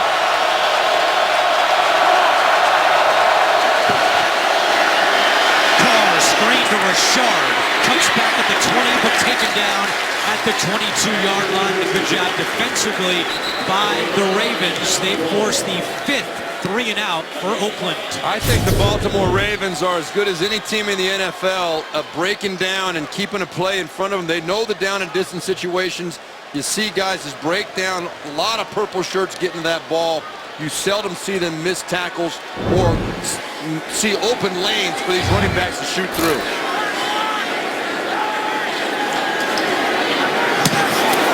Marquette King driving Hester back to the 15. Hester to the 25. And Andre Holmes makes a special teams tackle. Baltimore going back on offense when we return to Charm City. NFL on CBS is sponsored by Southwest. Yes to low fares with nothing to hide. That's transparency. Domino's. Order online at Domino's.com. And by the new 2017 Acura MDX Precision Crafted Performance.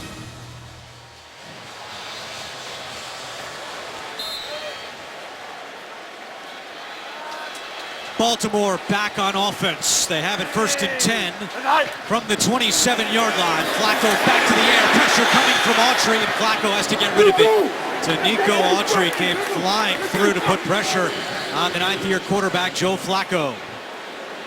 That really is ridiculous. 1st down, you're going to see right number 96 just slipping right underneath Jensen. I mean, he didn't even get a hand on him. It was not anything fancy the Raiders did. Just was an inside move by Autry, and he's got a free run at Flacco. Alex Lewis, who started the first 3 games at left guard for the Ravens, was questionable with a concussion. He is active, but Jensen has played the entire game at left guard, making his first start of the year.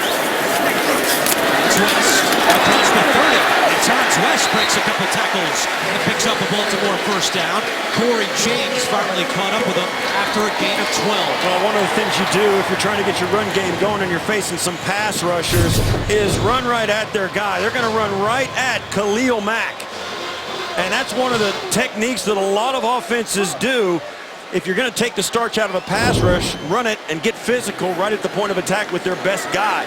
Khalil Mack kind of felt the point of the spear on that one, and they got a good gain out of it. Just the 11th run today by Baltimore compared to 35 passes. Back to the ground. West again up the middle. Terrence West lost the football late. The ball is loose. The Raiders indicating they have it. The Raiders really believe they have it. It was loose for a good half a second, and no, Zutah comes away with it.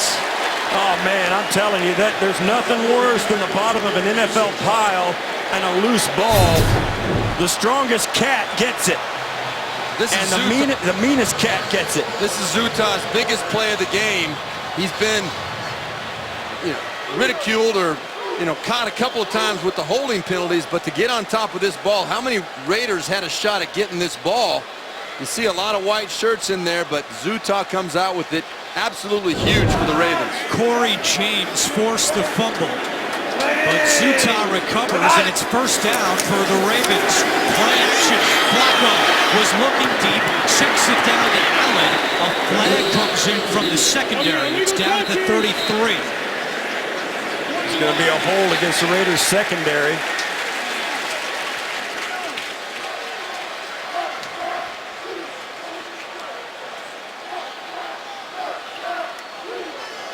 Before the pass was thrown, holding defense number 21. It's a 5-yard penalty enforced from the previous spot. An automatic first down. Second penalty today on Sean Smith. Tonight, the remarkable story of the woman who fought off her terrorist kidnappers and won. Plus, who is in control of the trillions of dollars worth of natural resources in the Arctic? 60 Minutes travels to the top of the world to find out tonight. Only CBS. First and 10. And the Ravens with West, the Baltimore native, to the 34-yard line. Well, this is exactly what we were talking about in the first half and really harped on it at halftime, Steve Tasker, about the need to get that running game going because it just takes the pressure off of everybody up front trying to protect their quarterback. So success in the run game, give credit to John Harbaugh and Mark Trestman for figuring it out a little bit here. 67 yards rushing for Terrence West. It's second down and 5. Joseph showing blocks. Now he backs off. Flacco with pressure coming. Gets rid of it to Gilmore. And Gilmore fights his way for a Baltimore first down. Joseph made the tackle. Yeah, Joseph got caught. He faked the blitz, and then Gilmore came in. Joseph caught a little bit out of position, and on the what we call a juke route, where Gilmore goes in, stops, comes right back out because of his sort of fake blitz. Joseph got himself out of position and allowed Gilmore to make that catch. 4 first downs on this drive for the Ravens. Pitch it to West. Good blocking up front. And West is able to pick up a couple of yards. Terrence West said so far in the first 3 games it was really hard for him to get in a groove because he was sharing carries with Justin Forsett. Well, he's had the bulk of the carries today. 12 of the Baltimore 14 carries have gone to West, and he appears to be feeding off getting the ball more. No doubt, this whole offense, I think, is gaining some confidence. They believe up front they're wearing down the Raiders, and we see Joe Flacco with time in the pocket on this drive. The previous pass to Gilmore, he went through 3 or 4 progressions before getting back to Gilmore. With 2 on the play clock, Flacco looking to throw. Chased out, gets rid of it to Gilmore. And Malcolm Smith takes gets him down from behind, but not before 11 more yards and a first down for the Ravens. Well, this is all Joe Flacco right here. I mean, there was pressure right away on this. He showed his athletic ability, big guy that can move, and then the ability to move to his left and deliver a strike to Crockett Gilmore for a big first down. Gilmore with his second catch of the drive. He had 2 catches in the first 3 games combined. First and 10, Javaris Allen following his blockers and gets close to the 10-yard line. Hey, you look at this Raider defense, and they were doing nothing but rushing the passer in the first half, and now that they have to think about both things, they're struggling to stop the run. I mean, you get the feeling that they were so hyped up to rush the passer and get after Joe Flacco, but they weren't expecting the Ravens to stick with this run game, and now they're on their heels when they actually had their ears back to go after the passer. Now they forgot they've got to stay strong in the run game, and the Ravens are making them pay for it now. You saw Ken Norton Jr., the Raiders defensive coordinator, and Raiders out of sorts here. They call a timeout with 4:48 to go in the third quarter. Ravens driving, they trail by 8. The Ravens have finally gotten their ground game going on this drive with 38 yards rushing. They have the ball at the 11-yard line. Second down and 5. West takes the pitch, running right. West cuts back at the 5. West inside the 5. First and goal for the Ravens. With Justin Forsett, a healthy scratch, watching. Baltimore trying to punch it in for the first time today. This is just the old student body right there, where every offensive lineman is pulling to get outside and get leverage on the edge of that Raiders defense. Very soft for the Raiders. Terrence West, great job just taking that ball downhill as soon as he saw his crease. If they score, is it too early to go for 2? Yes, I believe it is too early to go for 2. And now Joe Flacco and the Ravens call timeout with 4 minutes to go in the third quarter. Did not look like the Ravens had the right personnel on the field, forcing them to burn a timeout. Tonight on CBS, it's the powerful season premiere of Madam Secretary. Taya Leone stars in the hit drama tonight after NCIS Los Angeles. Only CBS. Well, how about this? No Ravens running back has rushed for a touchdown since week 16 of last year. 108 consecutive carries by Ravens running backs without a touchdown run. They do have 1 rushing touchdown this year, but it was from that man, Joe Flacco, last week in Jacksonville. And Andrew, you asked a good question about the 2-point conversion. I reconsider. I'm looking at the scoreboard at the time. I think you do go for 2 in this situation because you're going to be within 2 points if you don't make it. A field goal still gives you the win. Might as well go for the tie as you come to the end of the third quarter.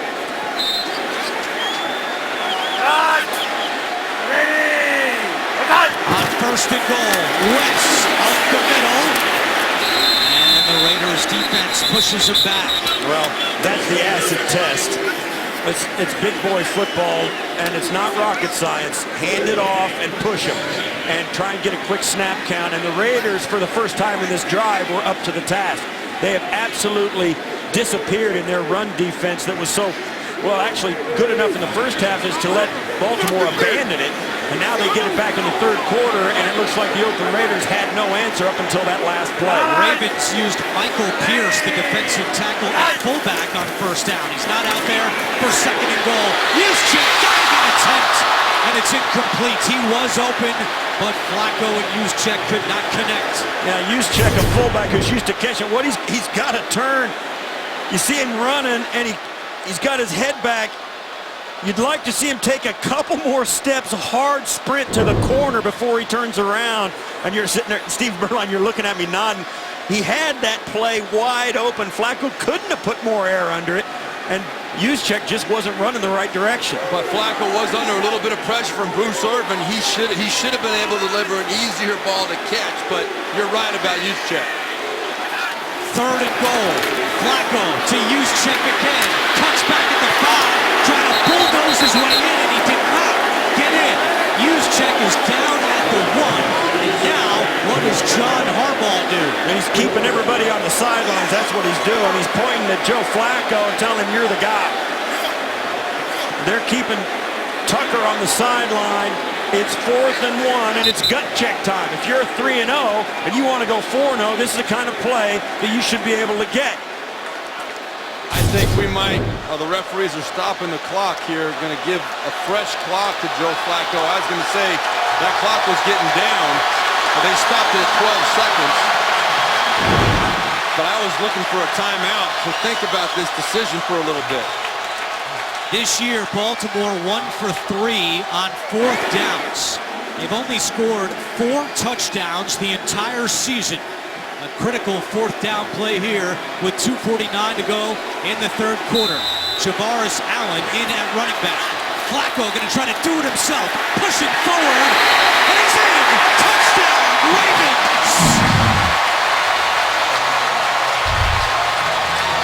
Second rushing touchdown this year for Joe Flacco, and Baltimore keeping its offense on the field. They're going to go for 2. What a gutsy call by John Harbaugh, Mark Trestman, and coming through. I'm going to tell you right now, if I'm playing quarterback, and I was in that situation many times, I did not like that call. I didn't want it put on my shoulders from that situation where I got to power through a team that's looking for the quarterback sneak. Well, I think, too, you saw a veteran quarterback there. Derek Carr earlier in the game didn't use the snap count and couldn't get a short yardage play. Joe Flacco kind of quick snapped that and used the momentum of the moment to make him not ready for that snap and pushed it in. All right, here they go for 2 to try to tie the game. Flacco looking to go to the air, and it's intercepted by Sean Smith. And Smith is taken down at the 10. So the Ravens not able to cash in on the 2-point conversion, but they do score their 5th touchdown of the season. They pull within 2. 2:41 to go, 3rd quarter. Ravens pull within 2, and just like we all expected at the beginning of the season, Joe Flacco leads the Ravens in rushing touchdowns this year, coming off the torn ACL last year, his 2nd rushing touchdown of the year and 15th of Flacco's career. Rashard will take a knee, and the Raiders will get the ball back at their own 25-yard line. Their lead has been trimmed to 2. Saturday, CBS is your home for the best game from the best conference when Joshua Dobbs and the Tennessee Vols take on Trevor Knight and the Aggies of Texas A&M. The hoopla begins with college football today. See if the Vols can continue this magical ride. How about the calls yesterday from our Vern Lundquist? Another great game in the SEC. Well, Oakland has been shut out offensively in this half so far with just 5 yards compared to the Ravens with 101 in the 3rd quarter. 1st and 10 for the Raiders from their own 25-yard line. Latavius Murray at running back. And he gets the handoff on 1st down, trying to get to the outside. And good job defensively by the Ravens, stacking up Murray. It'll be 2nd down with 2.5 to go in the 3rd. And Andrew, you talked about how the Raiders only had 5 yards coming into this drive. They've only had 3 plays. The Ravens have done a good job of keeping the ball away from them. You keep the ball away from a potent offense, that's the best defense you can play. And this year, the Ravens have only allowed 10 second-half points the whole year, tied for the fewest in the NFL, along with the Philadelphia Eagles. So their defense has been on its game in the 2nd half this year. Carr looking for Crabtree. Miscommunication and incomplete. Crabtree was cutting back to the middle of the field. Carr threw it to the outside, and it's 3rd and 9. And all of a sudden, the Raiders offense looks unsure of itself. This Raven defense, John Harbaugh, Dean Pease, the defensive coordinator, they are masters at halftime adjustments. That's no accident that they've only given up 3 points in the 4th quarter of their games this season and 10 points overall in the 2nd half. That is a coaching staff that's really got it together. Dean Pease has Elvis Dumerville on the field for 3rd down and 9. Carr out of the shotgun with 3 on the play clock. Dumerville coming. Dumerville forces Carr to get rid of it. Great grab by Roberts, but he had to go low, and he's tackled well short of the 1st down. Elvis Dumervil bringing the heat on Derek Carr. It was Eric Weddle that really caused the problem. So you're going to see right here, there's Weddle. He's going to shoot up in the gap, and he's the one that flushes Flacco to the outside toward Dumervil. You see, Weddle was coming untouched. That allowed Dumervil to come off and put the extra pressure on Flacco. Very well executed by the Ravens. Sixth 3-and-out today by the Raiders. They had 3 in their first 3 games at Marquette. King's punt out of bounds just inside the 25-yard line with 1:14 to go. So Joe Flacco has all of Baltimore's rushing touchdowns this season. 2 of them. This was last week in Jacksonville, taking it in for Baltimore, and then again today on 4th and goal. Let me ask you a question that I know the answer to. Which one of those quarterback runs would you rather make, Steve Brookline? I think it's the one wide open to the corner. Yeah, there's nothing fun about a quarterback sneak. No, there isn't. There isn't. And I think on that last play we showed the replay, I might have called Derek Carr Flacco. We were talking about Derek Carr getting flushed. 1st and 10 for the Ravens. Flacco to the air. The Juszczyk has some room on the far side. And Juszczyk bounces his way for a Baltimore first down. You're going to see Ben Heaney. This is one of the guys now, when they were struggling defensively, Heaney's one of the guys they took off the field to make their defense get a little better. Heaney gets caught in coverage, was hesitant to go out and cover the fullback, and as a result, gives up the first down. And once again, the Ravens looking good on offense. Juszczyk ties a career high. That's his 5th catch of the day. Final 30 seconds of the 3rd quarter. West across the 35 to the 37-yard line. Stacy McGee makes the tackle in what could be the final play of the quarter. That is, again, that's from the shotgun, that same student body right kind of toss play that the Ravens have been having success this whole second half with. It's an attitude play, and they are winning the battle right now. That is the end of the 3rd quarter. We've got a tight one in Baltimore. The Raiders lead by 2. You're watching the NFL on CBS. Surprised to see these 2 teams involved in another close game. Since the start of last year, the Ravens have played 17 games decided by 8 points or fewer. Oakland tied for the 2nd most with 14 games. Another 2-point game right here. And Flacco's first pass in the 4th quarter is low and incomplete. Joe Flacco so far this year has the 2nd worst quarterback rating in the 4th quarter among all quarterbacks in the NFL. He's thrown no touchdowns and 2 interceptions. And that is really surprising for a quarterback of Joe Flacco's experience. It just talks about how this offense has struggled all year. 3rd down and 6 for Baltimore. Empty backfield. Flacco. He's hit from behind by Irvin, and he lost the football. And Oakland recovers. Danico Autry recovered after the hit by Bruce Irvin, and the first turnover of the game belongs to the Oakland Raiders. Well, it's just what the Raiders needed. Flacco got flushed out of there, but he's got to have awareness of what's coming behind him. You see a lot of times quarterbacks peeking back real quick to see if there's any pressure coming behind him. Bruce Irvin right there, he sensed it, he smelled the blood and went in there and finished it off.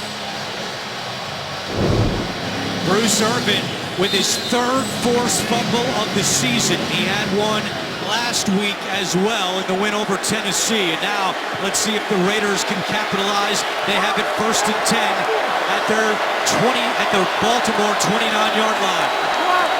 DeAndre Washington running back. It's a play action. Carter to Washington. Washington is stood up at the 23-yard line. C.J. Mosley makes the tackle. Well, it's a nice play by the Raiders, but Washington will learn quick. When you're coming out there, it's better to make these guys miss. That's not making him miss. A great tackle by Mosley. We spoke about the athleticism of these linebackers early on. That's a good tackle on a good play by the Raider offense. Mosley putting a stop to it.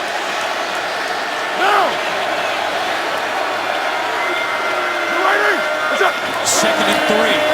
Washington close to the first down, but he's going to be on a half-yard shot, so it'll be 3rd and short for the Raiders.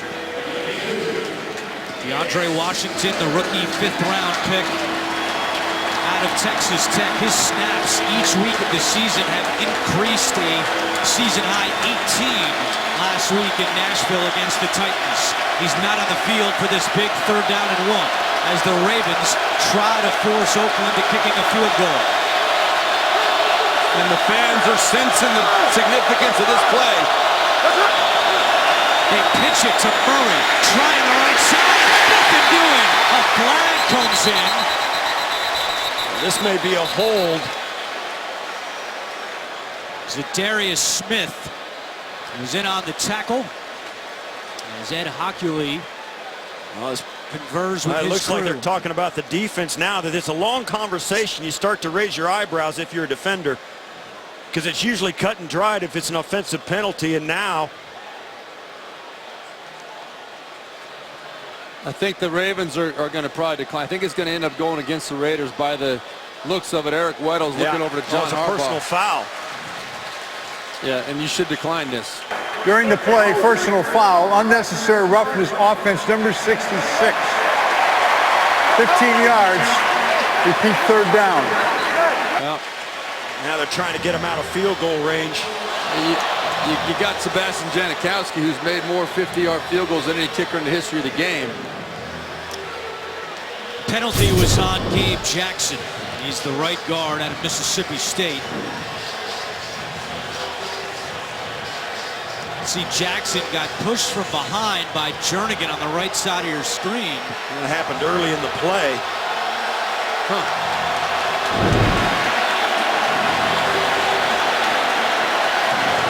Now they're starting to talk back and forth now between plays.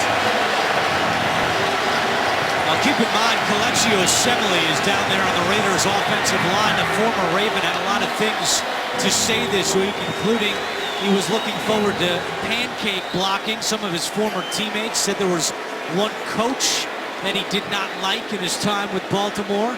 Said his feelings were hurt when the Ravens didn't offer him enough money to stay. So he said it would be an emotional game. He's kept him in check to this point. But he's an emotional player, and here in the 4th quarter, a 2-point game, emotions boiling over a little bit. I think this is a dangerous situation for the Ravens, though. I think you should decline the penalty in that situation. You're still in Sebastian Janikowski's field goal range, and what if the Raiders make a play here? 3rd and 16.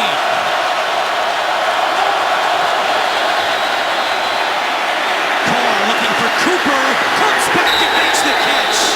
And exactly as Steve Berline said, if they, depending on the spot, give them a 1st down, that will be a killer decision by John Harbaugh. And it is all dependent on the spot. Even from that long distance, it came down just at the stick. And this might be even worth a challenge by either team if it goes against them. Yeah, it looked like he was significantly past that 20. That ball should be at the 18 and a half yard line. And if I'm Jack Del Rio, when you don't get this 1st down, I'm throwing the challenge flag right away. But I don't know why you wouldn't keep him in 4th and 8, make him kick the field goal instead of giving him a chance. I throw the challenge flag right now if I'm Jack Del Rio, and he's not going to do it. Now they're going to go for it. I'd throw a challenge flag. I think that was a bad spot by the official. I think they got shortchanged on it. I think Cooper was well past the 19, or the 19-yard line. It's where his behind hits the ground, where the ball is. I don't know. Maybe. I don't know if you. Yeah, I don't know if you challenge that after all. You might. All you need is an inch. Well, that's what they're going to try to accomplish right here. Jack Del Rio keeping his offense on the field, 4th and inches. It's all about the snap count. You got to get them off the snap count. 1 for 2 on 4th downs this year. Latavius Murray, running back. They might be trying to draw him off sides. Lots of movement on the line. Carr is taken down, but who moved first? The Ravens were in the neutral zone. Yeah, Derek Carr thinks it's against the Ravens. It is against the Ravens. Mosley was in the neutral zone at the end of the line of scrimmage, and the offensive lineman made contact as a reaction, and that's on the defense. Offside, defense, number 98. 5-yard penalty results in a first down. I'll tell you that the Ravens were shot out of a cannon on that play. Just a little bit too early. Right here, look. There you go, right there. Yeah, they had that was five Suggs guys in the there. neutral zone. They Yeah. called it on Brandon Williams. It's the first defensive penalty today against Baltimore, and the drive continues for the Raiders. First and 10 from just inside the 15-yard line.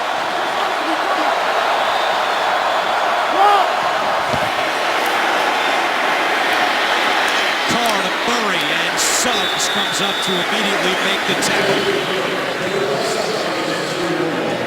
Terrell Suggs has 3 sacks this year, all 3 in the fourth quarter. He's had his legs late in games, and the Ravens need their defense to try to force Oakland to a field goal here.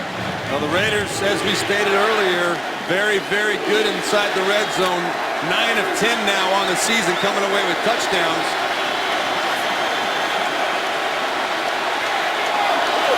Three receiver set. Murray at running back on 2nd and 9. Carr gives it to Latavius Murray. And Murray is taken down again by Terrell Suggs as Murray lost his helmet. I think Latavius Murray had a chance to cut this back. He ran into the pressure, Terrell Suggs and the rest of his purple friends, but I think there was a cutback laying back to the right behind the center. Murray will watch this 3rd down and 8 play. Jalen Richard at running back.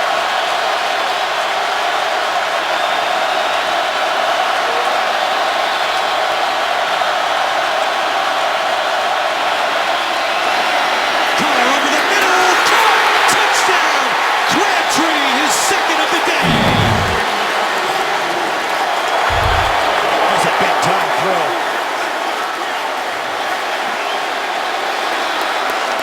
The decision by John Harbaugh to accept that penalty comes back to haunt the Baltimore Ravens.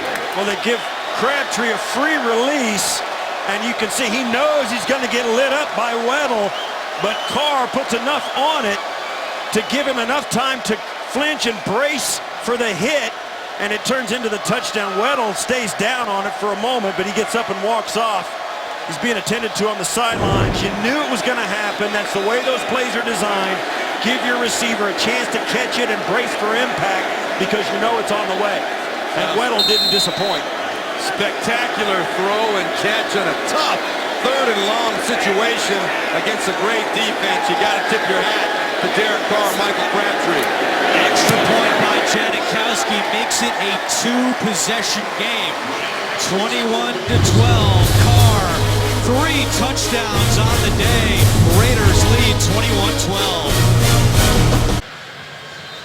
21-12. Raiders offense continues to dominate in the red zone. 11 trips this year, 10 touchdowns, and they're 3 for 3 today. Hester, and it will be a touchback. 11-11 to go in the fourth quarter. Ravens and Joe Flacco trail by 9. 21-12, Raiders lead the Ravens. And on the touchdown, Eric Weddle got banged up, and we'll have an injury update on Weddle coming up. And right now, 1st and 10 from the 25 for Baltimore. Terrence West has had a good day rushing, and he gets a couple as we go down to Chris Fisher. Thanks, Andrew. I was in the end zone when Eric Weddle made the hit. It was very loud. Over on the bench, team physicians just reviewed with him. They have now taken him into the locker room. After looking over the video on the injury review system, they are going to check him for a concussion. All right, so Weddle has left the field into the Baltimore locker room. Second down and 8. Flacco on the sideline to Wallace. It'll be third and short. A couple of interesting decisions in this game by John Harbaugh. We highlighted the accepted penalty, which led to an Oakland touchdown. Also, the decision late third quarter to go for 2. If they had kicked the extra point there, we'd still have a 1-possession game. Now it's a 9-point game. I still agree with going for 2 in that situation, even though it didn't work out. His defense is the best defense in the NFL in the second half, and they were still close. You're going to have to get a defensive stop anyway. Third and 2, and the pass is complete to Dennis Pitta for a first down. You're going to have to get a defensive stop anyway, so you got to go for 2 to make it a tie ball game. I understand now in retrospect you could have got 1 point to keep it at a 1-possession game, but it was the right call at the time. You had to depend on your defense to get a stop. And I think most NFL head coaches, it's a decision, it's a discussion you have to have, but most, I think, at that point would go for 2. That was just Baltimore's third down conversion of the day. First, they give it to Buck Allen, and he moves Baltimore closer to midfield. This is a Raiders defense that had only allowed 3 points in the fourth quarter this year. They give up the touchdown to Carr and Crabtree, and now they need their offense to provide a spark down by 9. Then Norton Jr., the defensive coordinator on the Raiders sideline. Flacco with pressure coming, gets away from Irvin, taking a deep shot down the field, and it is incomplete. He was looking for Mike Wallace, and Sean Smith was stride for stride with the wide receiver. And a flag now back down by the line of scrimmage. Offense number 66. 10-yard penalty, repeat second down. And that's on Ryan Jensen, the left guard. He's been struggling all day, Ryan Jensen. Yeah, you get the feeling every so often this offensive line for Baltimore is just holding on by the skin of their teeth. And you see there, Irvin coming off the outside, gets a swipe at Flacco, but on the inside, you see Jensen just won't let him go. That was Justin Ellis that was tied up with Jensen, the left side of this Baltimore offensive line. There was questions coming in. Ronnie Stanley, the rookie left tackle, and number 6 overall pick, not playing today because of a foot injury. And Alex Lewis, the rookie who had started the first 3 games at left guard, we haven't seen him today. It's been Jensen, the 4th Raven holding penalty of the day. Again, pressure, and there it is! The first sack of the season for Khalil Mack. He has had a heck of a game today. It's the first one that's going to show up in the big stats they keep for defensive linemen. He's just been an absolute monster all day today. There's nobody on the Ravens front line that's been able to block him. He's done it with speed. He's done it with power. He's done it with spins. Pretty impressive day. Jack Del Rio consistently has said the last 3 weeks, we're not worried about Mack's sack total. They will come. He's still impacting the game. He gets his first there. Now 3rd and 23. Flacco again with pressure. Completes it to Aiken. And Aiken is taken down by Hayden and Joseph. Well short of a first down, and Baltimore will bring out the punt team. You talk to guys like Khalil Mack about how they're perceived. It's a little frustrating for him. You know, the guy could make 5 tackles behind the line of scrimmage, but nobody really cares in the run game. If he gets 1 sack, it's a great day. The numbers are a little skewed and the perceptions doesn't really tell you how much they affect the game. Cooks punt out of bounds. 8:08 to go in the fourth quarter. The Raiders getting the ball back. And they spot that ball going out of bounds at the 28-yard line. Raiders on top. Ravens defense needs a big stand here. They will be without Eric Weddle at the start of this drive. We showed you he went into the locker room. He evaluated for a concussion. Kendrick Lewis taking his place at safety. And Carr throwing on first down. Completes for a short gain to Michael Rivera. Thursday, your weekend starts here when the Cardinals tackle the Niners. It's Thursday Night Football on CBS, NFL Network, and Twitter. First catch of the season for Michael Rivera. He's seeing extended time today after Lee Smith went out in the first half with an ankle injury. Now Oakland going to try to use some clock inside 7:40 to go.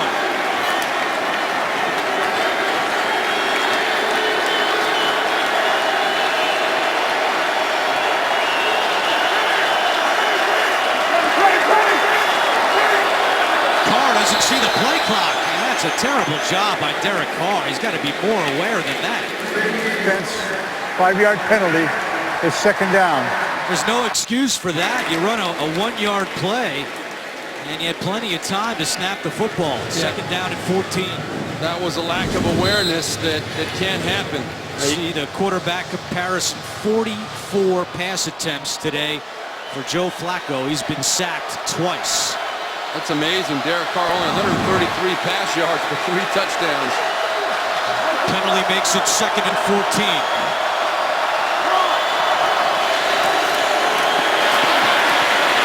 Carr on the run. Nobody home, and he just throws it away. It will be third down and long for the Raiders. Good coverage by the Ravens secondary. Yeah, this is a coverage sack. Carr breaks contain, and the receivers, they just stop.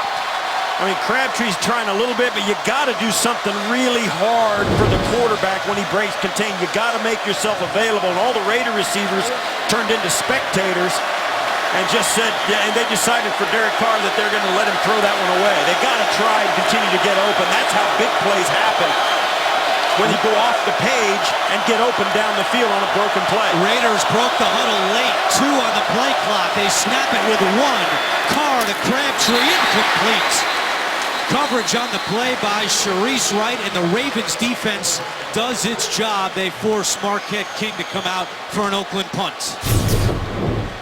Yeah, you could tell, you kind of get the feeling the Raiders' heart just wasn't in that drive. Yeah, there was not a lot of conviction there. There was confusion and delay of game penalty.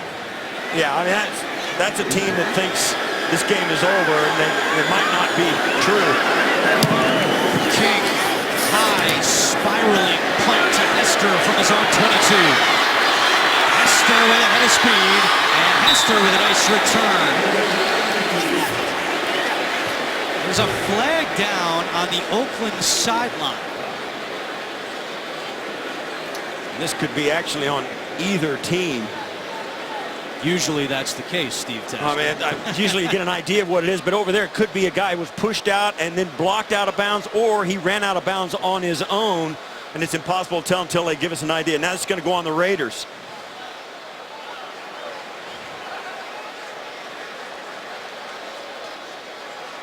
Yeah, somebody ran out of bounds without being blocked. A member of the kicking team, number 18, went out of bounds on his own. That's a 5-yard penalty. It will be enforced from the dead ball spot. Baltimore keeps the ball, first down. Penalties on Andre Holmes. Ravens back on offense with 6:38 to go. Ravens will have good field position to start this drive. Just 6:38 to go. They have 2 timeouts remaining. They'll begin at their own 48-yard line, trailing by 9. With Steve Tasker, Steve Berline, and Chris Fisher, our entire crew. I'm Andrew Catalan. Our crew today includes a homecoming for our card cameraman, Mike Serio, and to Archbishop Curley here in Baltimore. See if the Ravens can score some points quickly. Play action pass. Flacco looking for Steve Smith. He's got it in front of Anderson. Breaks a tackle. Smith off to the races. Touchdown, Baltimore! 52 yards. How's that for an instant touchdown?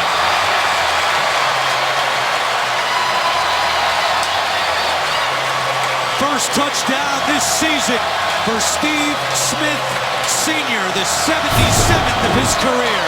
Well, we were talking about how upset he looked on the sideline prior to this series getting the ball.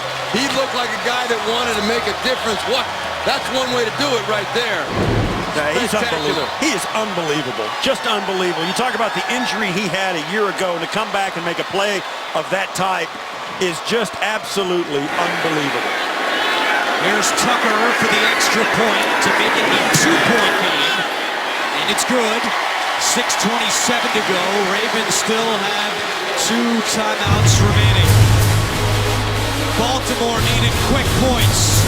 They get it with the speedy Steve Smith Sr. for 6.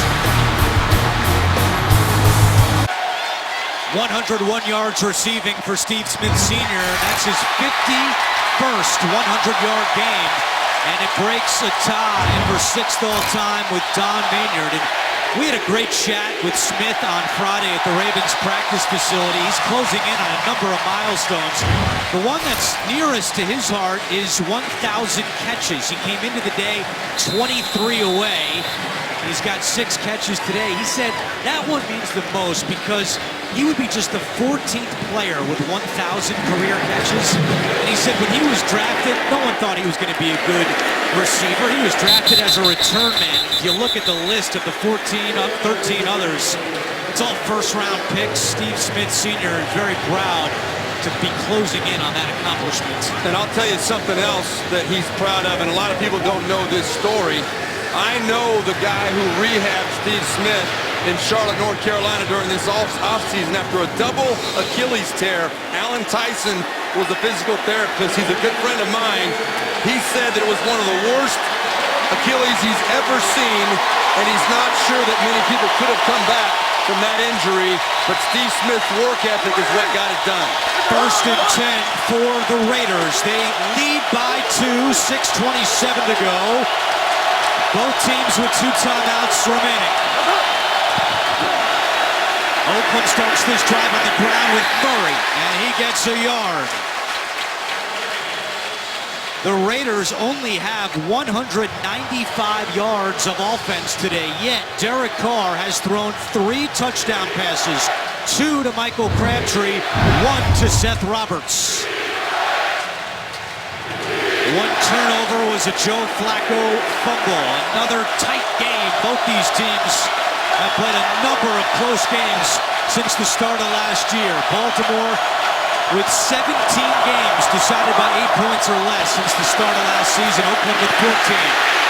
Carr with a penalty flag down. This is going to be a hold against the Raiders.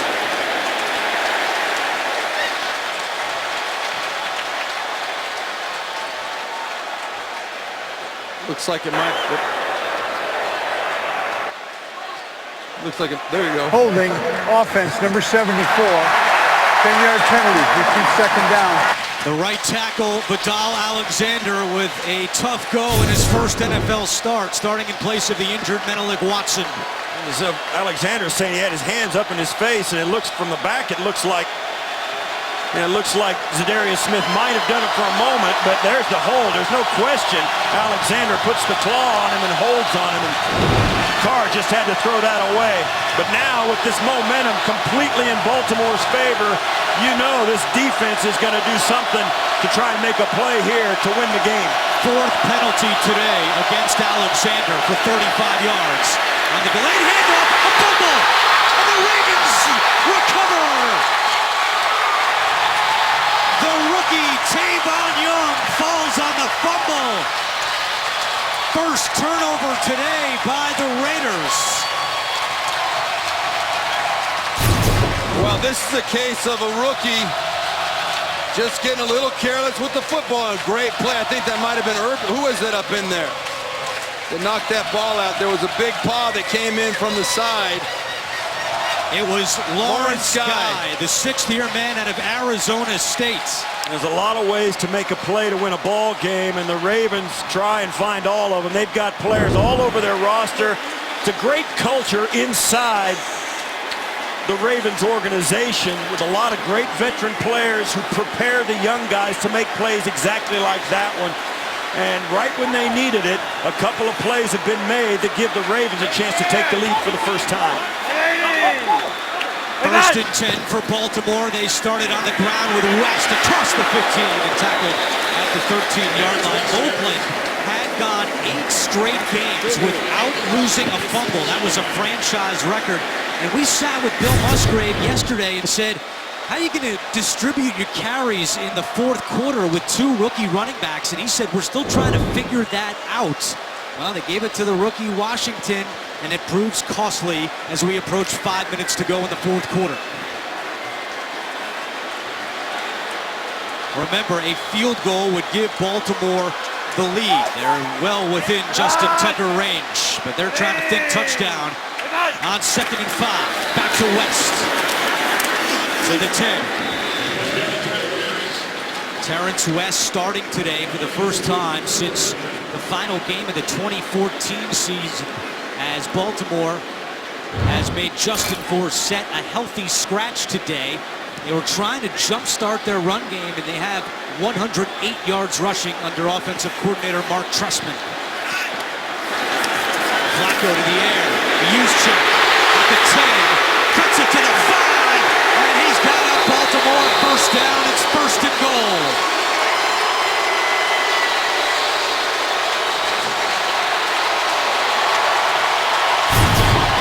Well, if you're looking for where to give credit as to why the Ravens are back in this ball game, you got to start with the guys that have made plays. Like Juszczyk has made several, but I think you start with Steve Smith. He is a lightning rod. Since he took that ball to the end zone in the last series, this whole stadium has been energized, and the Ravens now control their own destiny. First and goal for Baltimore. Juszczyk the fullback. West at running back. He gets the call out first. Up the middle and in. Touchdown, Baltimore.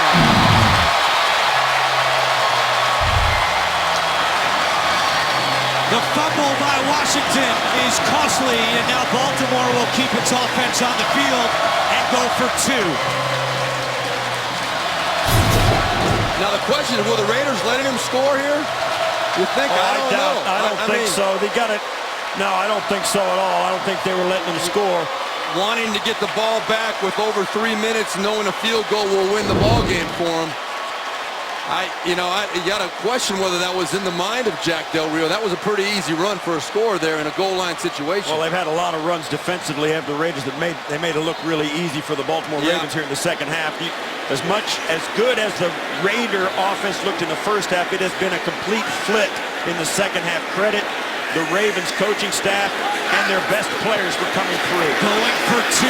Flacco over the middle. Wallace has it for the 2-point conversion. And a flag has come in. 2 flags late. Now, I think they're going to call him for a spike at the play. It's a dead ball foul. Taunting.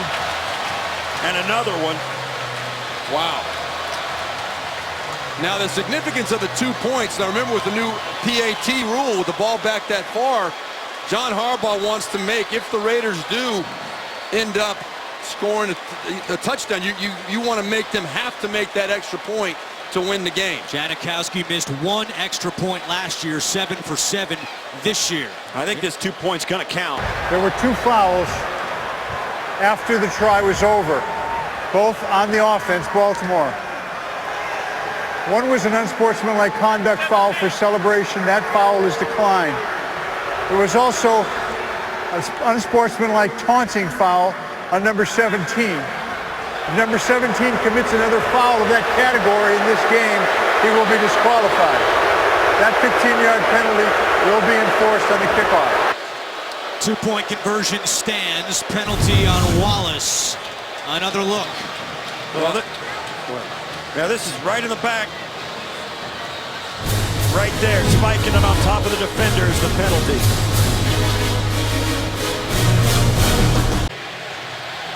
Baltimore had scored 4 touchdowns in its first 3 games combined. They've scored twice in the last 2 minutes and 51 seconds to take the lead over the Raiders with 3:36 to go.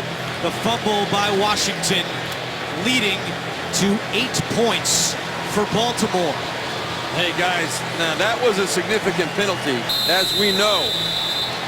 To have the ball kicked off from the 20-yard line is going to give the Raiders probably pretty good field position with enough time on the clock. Not nearly as much stress if that ball was put 15 yards further. Richard fields it from the 7. He's already got the 25, and Richard across the 30 to the 33-yard line, so the penalty does prove costly. And we go back and take another look at that penalty committed by Mike Wallace. Yeah, we'll see it again here. Beautiful play, throw and catch, but why in the world? Mike Wallace is an 8-year vet. He knows better than that. That's a rookie mistake. That's not a veteran mistake, and that costs your team ball games in a lot of situations. Derek Carr has 6 career game-winning drives. His offense has the ball at the 34-yard line, 1st and 10. They had 2 timeouts and the 2-minute warning. Washington not at running back after the fumble on the last drive. It's Murray. Carr with time over the middle, and it's caught at midfield by Crabtree. It's his 5th catch of the day. C.J. Mosley makes the tackle after the first down pickup.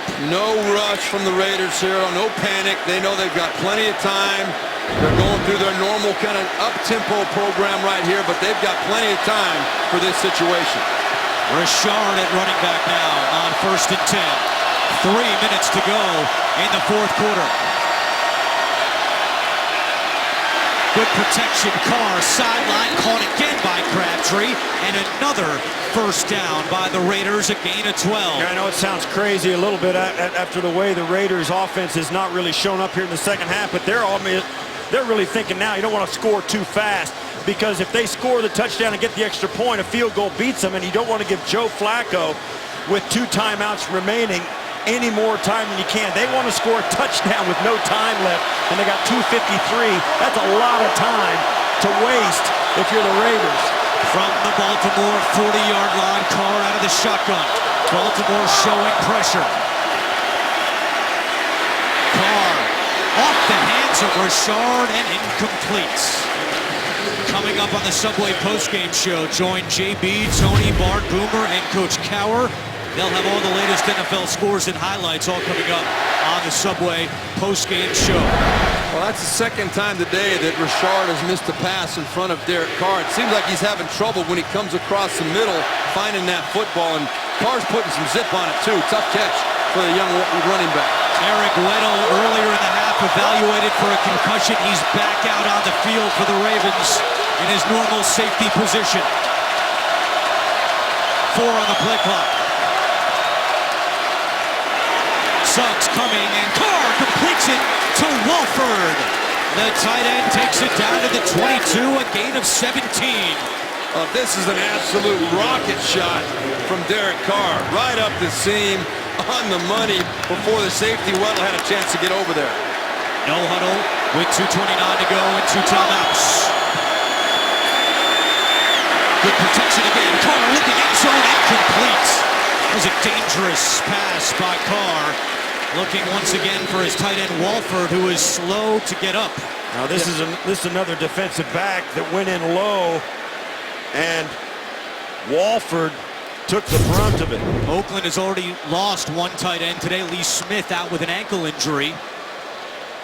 I don't like the throw by Derek Carr in that situation there at all. That you're sacrificing a teammate, which that's part of the game. I understand you got to take a shot, but it was first down into double coverage. Darius Webb also a little bit shaken up there. I'd be surprised if he's not. He is taken off the field right now. He's going to be in concussion protocol. In his defense, Webb tried to go what would normally be waist high on the guy, went above the knees and went below the waist but above the knees, but that's a dangerous play. And I know it's a football play. It's one that the league is trying to kind of legislate out of the game, but I don't know how you do it.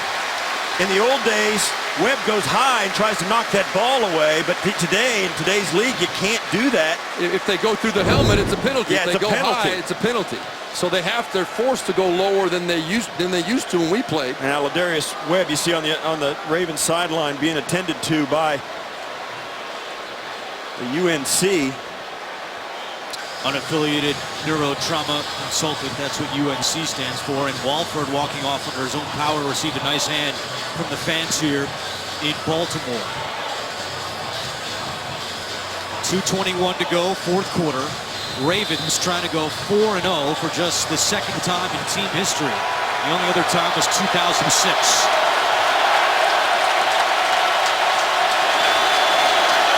Michael Rivera comes in at tight end to replace Wolford.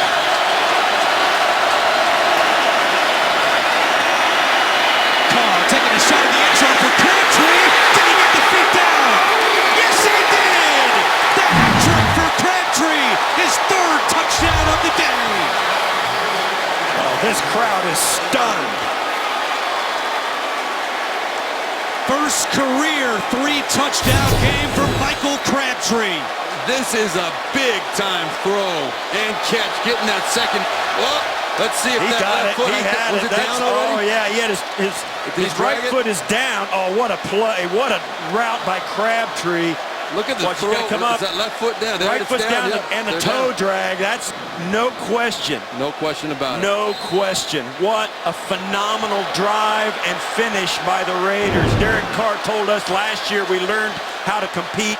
This year we've learned how to finish. And now a big extra point, Janikowski for the lead, and it's good. Janikowski has not missed an extra point this season. Carr ties a career high with his 4th touchdown of the game.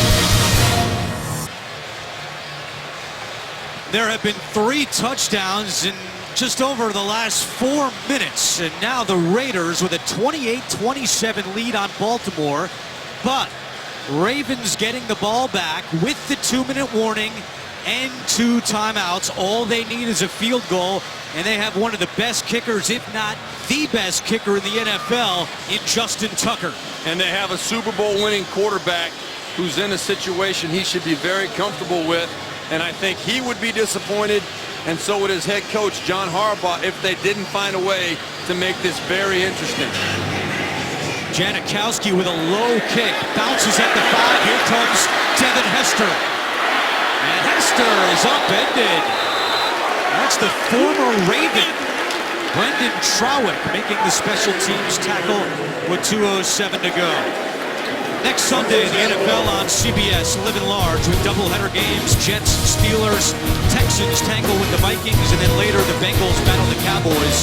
Check your local listings beginning with JB, Boomer, Tony, Coach, and Bart on the NFL Today. Steve Tasker mentioned this earlier, but we saw Justin Tucker connecting in pregame warm-ups from longer than 60 yards. He's 11 for 11 on field goals this year.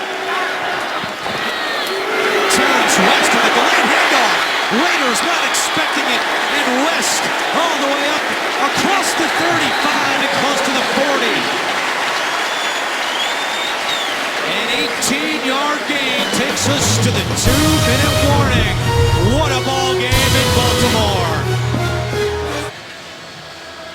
With Steve Tasker, Steve Berline, Chris Fisher, I'm Andrew Kettle on our entire NFL on CBS crew. We've got quite a ball game here in Baltimore as the Ravens try to go to 4-0. They trail by 1:59 to go. They have 2 timeouts remaining. All they need to do is get in Justin Tucker field goal range. Joe Flacco with 26 career game-winning drives in the 4th quarter or overtime. They keep it on the ground with West, and not much doing that time. Terrence West over 100 yards rushing.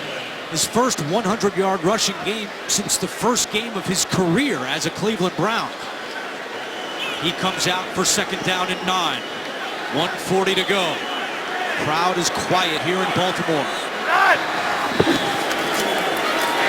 Flacco over the middle, caught by Steve Smith and taken down immediately. Once again, that's the rookie Corey James, 6th-round pick out of Colorado State. And that's a really nice tackle by Corey James. And I don't think you'll see the Raiders start using any timeouts, though, to save time until Baltimore gets a 1st down. 4-down territory. It's 3rd and 4. 1:10 to go. From the 45. Flacco looking sideline. Great catch. Steve Smith Sr. His 8th catch of the day. And that's a Baltimore 1st down, but the clock continues to tick. And now, Jack, they actually stopped the clock. I think they ruled Steve Smith out of bounds. I saw the referee go up high. Well, Harbaugh right there calling the timeout. So John Harbaugh, that's why the clock stopped, electing to use one of his final 2 timeouts. So Baltimore has 1 remaining with 1:01 to go. Well, from the pregame warm-up that we saw, Justin Tucker, they're 5 yards from field goal range right now or less. Tucker hit a 65-yarder going this direction in pregame that was halfway up the uprights. I mean, he launched it. So if they get another 3 or 4 yards, no matter if it is, whatever happens, on 4th down, they're going to attempt the kick. That's not what they want, though, obviously. They'd like to make it a little bit easier if they could. Flacco back to the air, and it's dropped. The rookie, Chris Moore, had it in his hands, and it falls incomplete. Yeah, you got to think the Raiders should be, and no question, they don't want to give another yard. But if you look back at the pregame, the Raiders are going to be aware of this. They know this from 60. I mean, that's a long way.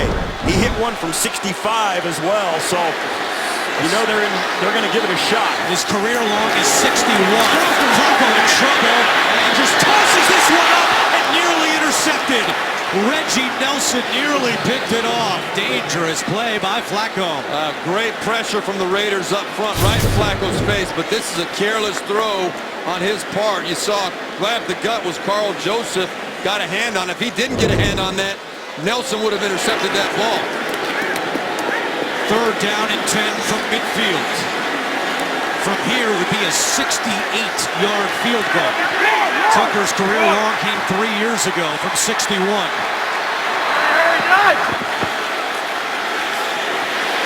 Flacco with time, low and incomplete.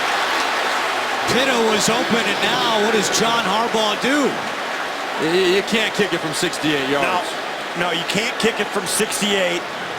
You got to get a first down or the game is over. 4th and 10, yeah. And the Raiders know it. So what do you do? If you're the Raiders, there's a couple of ways you can go. One, you can send pressure, force Flacco to throw it right now short and make the tackle short of the first down, or you can drop into coverage. If I'm the Raiders, I pressure Flacco. I bring it with you. You got to get the ball out of his hands. With only one timeout left, Oakland can take a knee if they hold on 4th down. Pressure coming. Flacco over the middle. Juggled. Incomplete. No flags, and that will do it.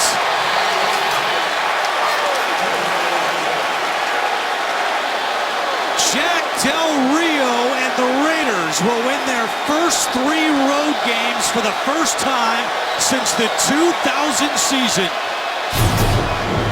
This is an absolutely monumental win for the Raiders. This young football team, as you said, when it was a great play by the Raider defensive backs, that was what Joe Flacco had to do.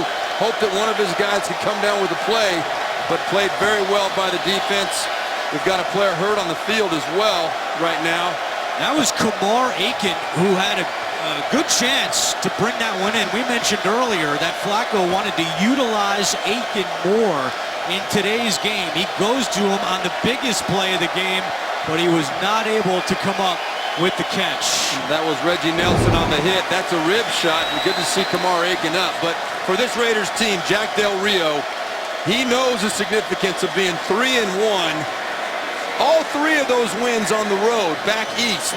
Nashville is the furthest west they were so far in these 3 wins. This is a team now that really believes they can go anywhere and win a ball game. Well, and also going on the road in the NFL is tough enough. West Coast to East Coast, and meeting a team that is 3-0 undefeated on the season and pulling out the victory, enormous for the vibe of this Oakland Raider team. Oakland 3-1, its best start since 2002. That's the year they went to the Super Bowl. Subway postgame show is coming up. Derek Carr will take one more knee. 4 touchdown passes today for Derek Carr. 3 to Michael Crabtree. This is an Oakland team that uses 9 rookies, a young team going on the road, and they improve to 3-1 on the year.